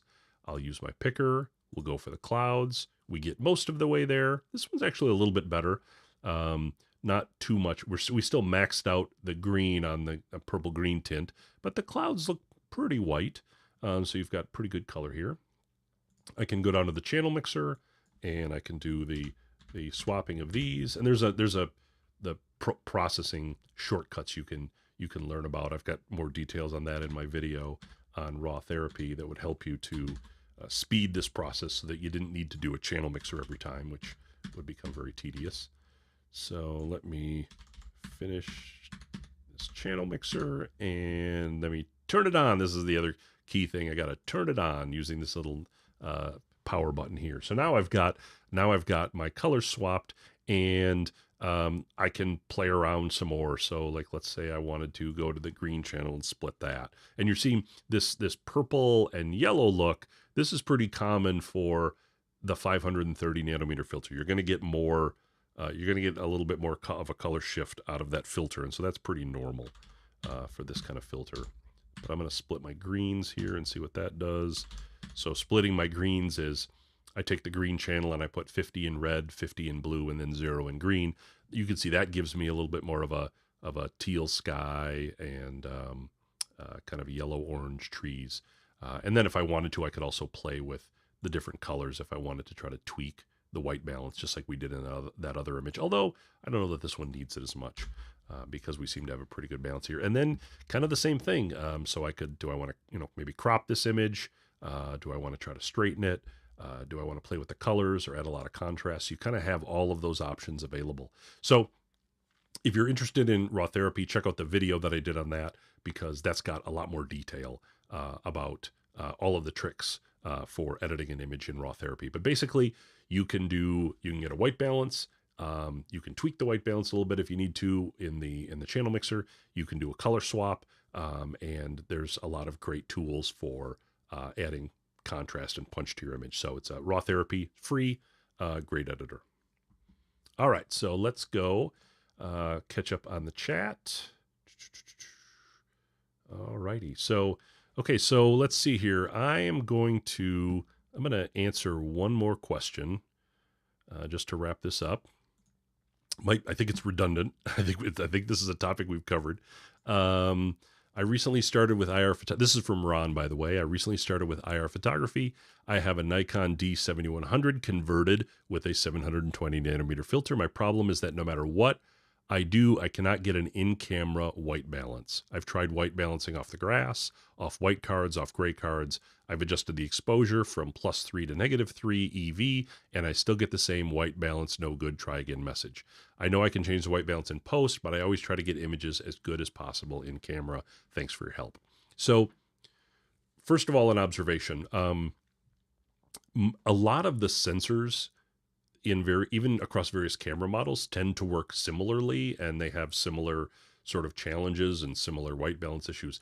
Nikon's sometimes tend to be their own thing. Sometimes they are very different than the way that other cameras work. And so I could see where that would certainly be a challenge in getting a good white balance. And so you're not alone in that. I've seen that happen with other Nikon shooters of various models having trouble setting a custom white balance. So it's not limited to anything that you're doing. But, ultimately, I know that you have this desire to get as close as you can in camera. And I appreciate that, but of course, with infrared, it's just not always possible. Sometimes in infrared, you're just going to need the extra nudge that you can get from a custom profile to be able to set a good white balance in post-production. So as challenging as it is, I would say, it may not be something that's correctable with that particular camera, but that's okay because you can still get the type of corrections that you need in the image itself. And so you should be good. Your final result will still be good, even if you're not able to do it in camera. Let's see. I'll take one more question here in the chat, and then we will wrap it up. So I've got a question here from Adam, who I previously mistook for being a camera. Let's see here. Let's see. How do you decide which 50% to choose for red and blue? How do you decide which 50% to choose for red and which? Okay, so the split, the way that the split works. Well, first of all, there's no one right way to do this. I mean, you could do this in a variety of ways. And in fact, if you pull up, let me show you. I'm going to pull up in Photoshop. Let me switch over here to Photoshop. If you look at my actions, and I'm going to zoom in here a little bit. So if you look at my actions up here, I have the actions that we talked about earlier, which are the typical. So the red, blue, invert hue, and then the split, where we take the green channel and split it out 50% to each. And the reason that we do that is because it produces more natural skies, and a lot of people like that look. But there's no reason saying you have to do it that way. It's just that's the result we're looking for. But if you look in my actions at the extras, I actually did a lot of testing of a lot of other different combinations. And so I've got these color balance options that add some color contrast that are interesting. I've got different ways of inverting with curves and layers. They just produce the same results. That's more of just a proof of concept than anything. But if you come down here, I've got all of these other options that I've done with the channel mixer. So I've got taking the red channel to the green and the green to blue and the blue to the red, or vice versa. I've got different levels of splits. So you can see like a 25, 50, 25, or a 33 across, or even into the negatives. And I've tried all of these. The ones where you're getting below or above 100 or a negative 100, they tend to produce noise, color noise with some cameras. So I would probably steer clear of those. But you can see a whole variety of experiments, and these are all experiments on the green channel. This is all red and blue are swapped straight up, but then these are experiments on the green channel, and they produce a lot of variations. Now, why did I put these, why did I put some in actions and some in extras? I wanted to try to keep the options, the standard options, very straightforward and easy to use. So I wanted to limit the numbers that were there. And frankly, some of these nuances down in the extras, they just don't have enough. Some of them are kind of redundant with each other, or they don't have enough variety. But you can try them and you can experiment with them, and you can see what different mixes will do. And that's why I've included them in this pack for free, because if you're into that kind of experimentation, you can check out that. But really, at the end of the day, it's all about trying to get a color look that you're interested in, that you like the result of. So there is a way that you can play around with different percentages of the channel mixer and see what the result will be. Okay, so that I think we're going to wrap it up there. I've gotten through 2/3 of all of the submissions that people have sent me lately, so we will definitely be setting up another session. to go through some additional questions. I've got more questions that people have. I've got more images to edit and more images to critique. So thank you to everybody for stopping by. Thank you for if you've sent in images. If you want to send in an image, I'll put this back up on the top of the screen again for the links. So you can get my book on infrared photography at infraredbook.com. You can submit additional questions or images for the next live stream at 590.red/live. If you don't want to, as I mentioned earlier, if you don't want them to be in the live stream and you're just looking for some quick feedback in email, you can send those to 590.red/share, or you can go to my blog at 590.red/blog, and you can get a ton of information. You can get a lot of you can see references to all the videos that I've done. Might be more searchable than YouTube, than trying to browse through things on YouTube. You've got all the downloads that are available there. So a ton of information about lenses, all kinds of stuff. So tons of information on my blog. So check all that out. And thanks everybody for stopping by, and we will see you next time. Take care.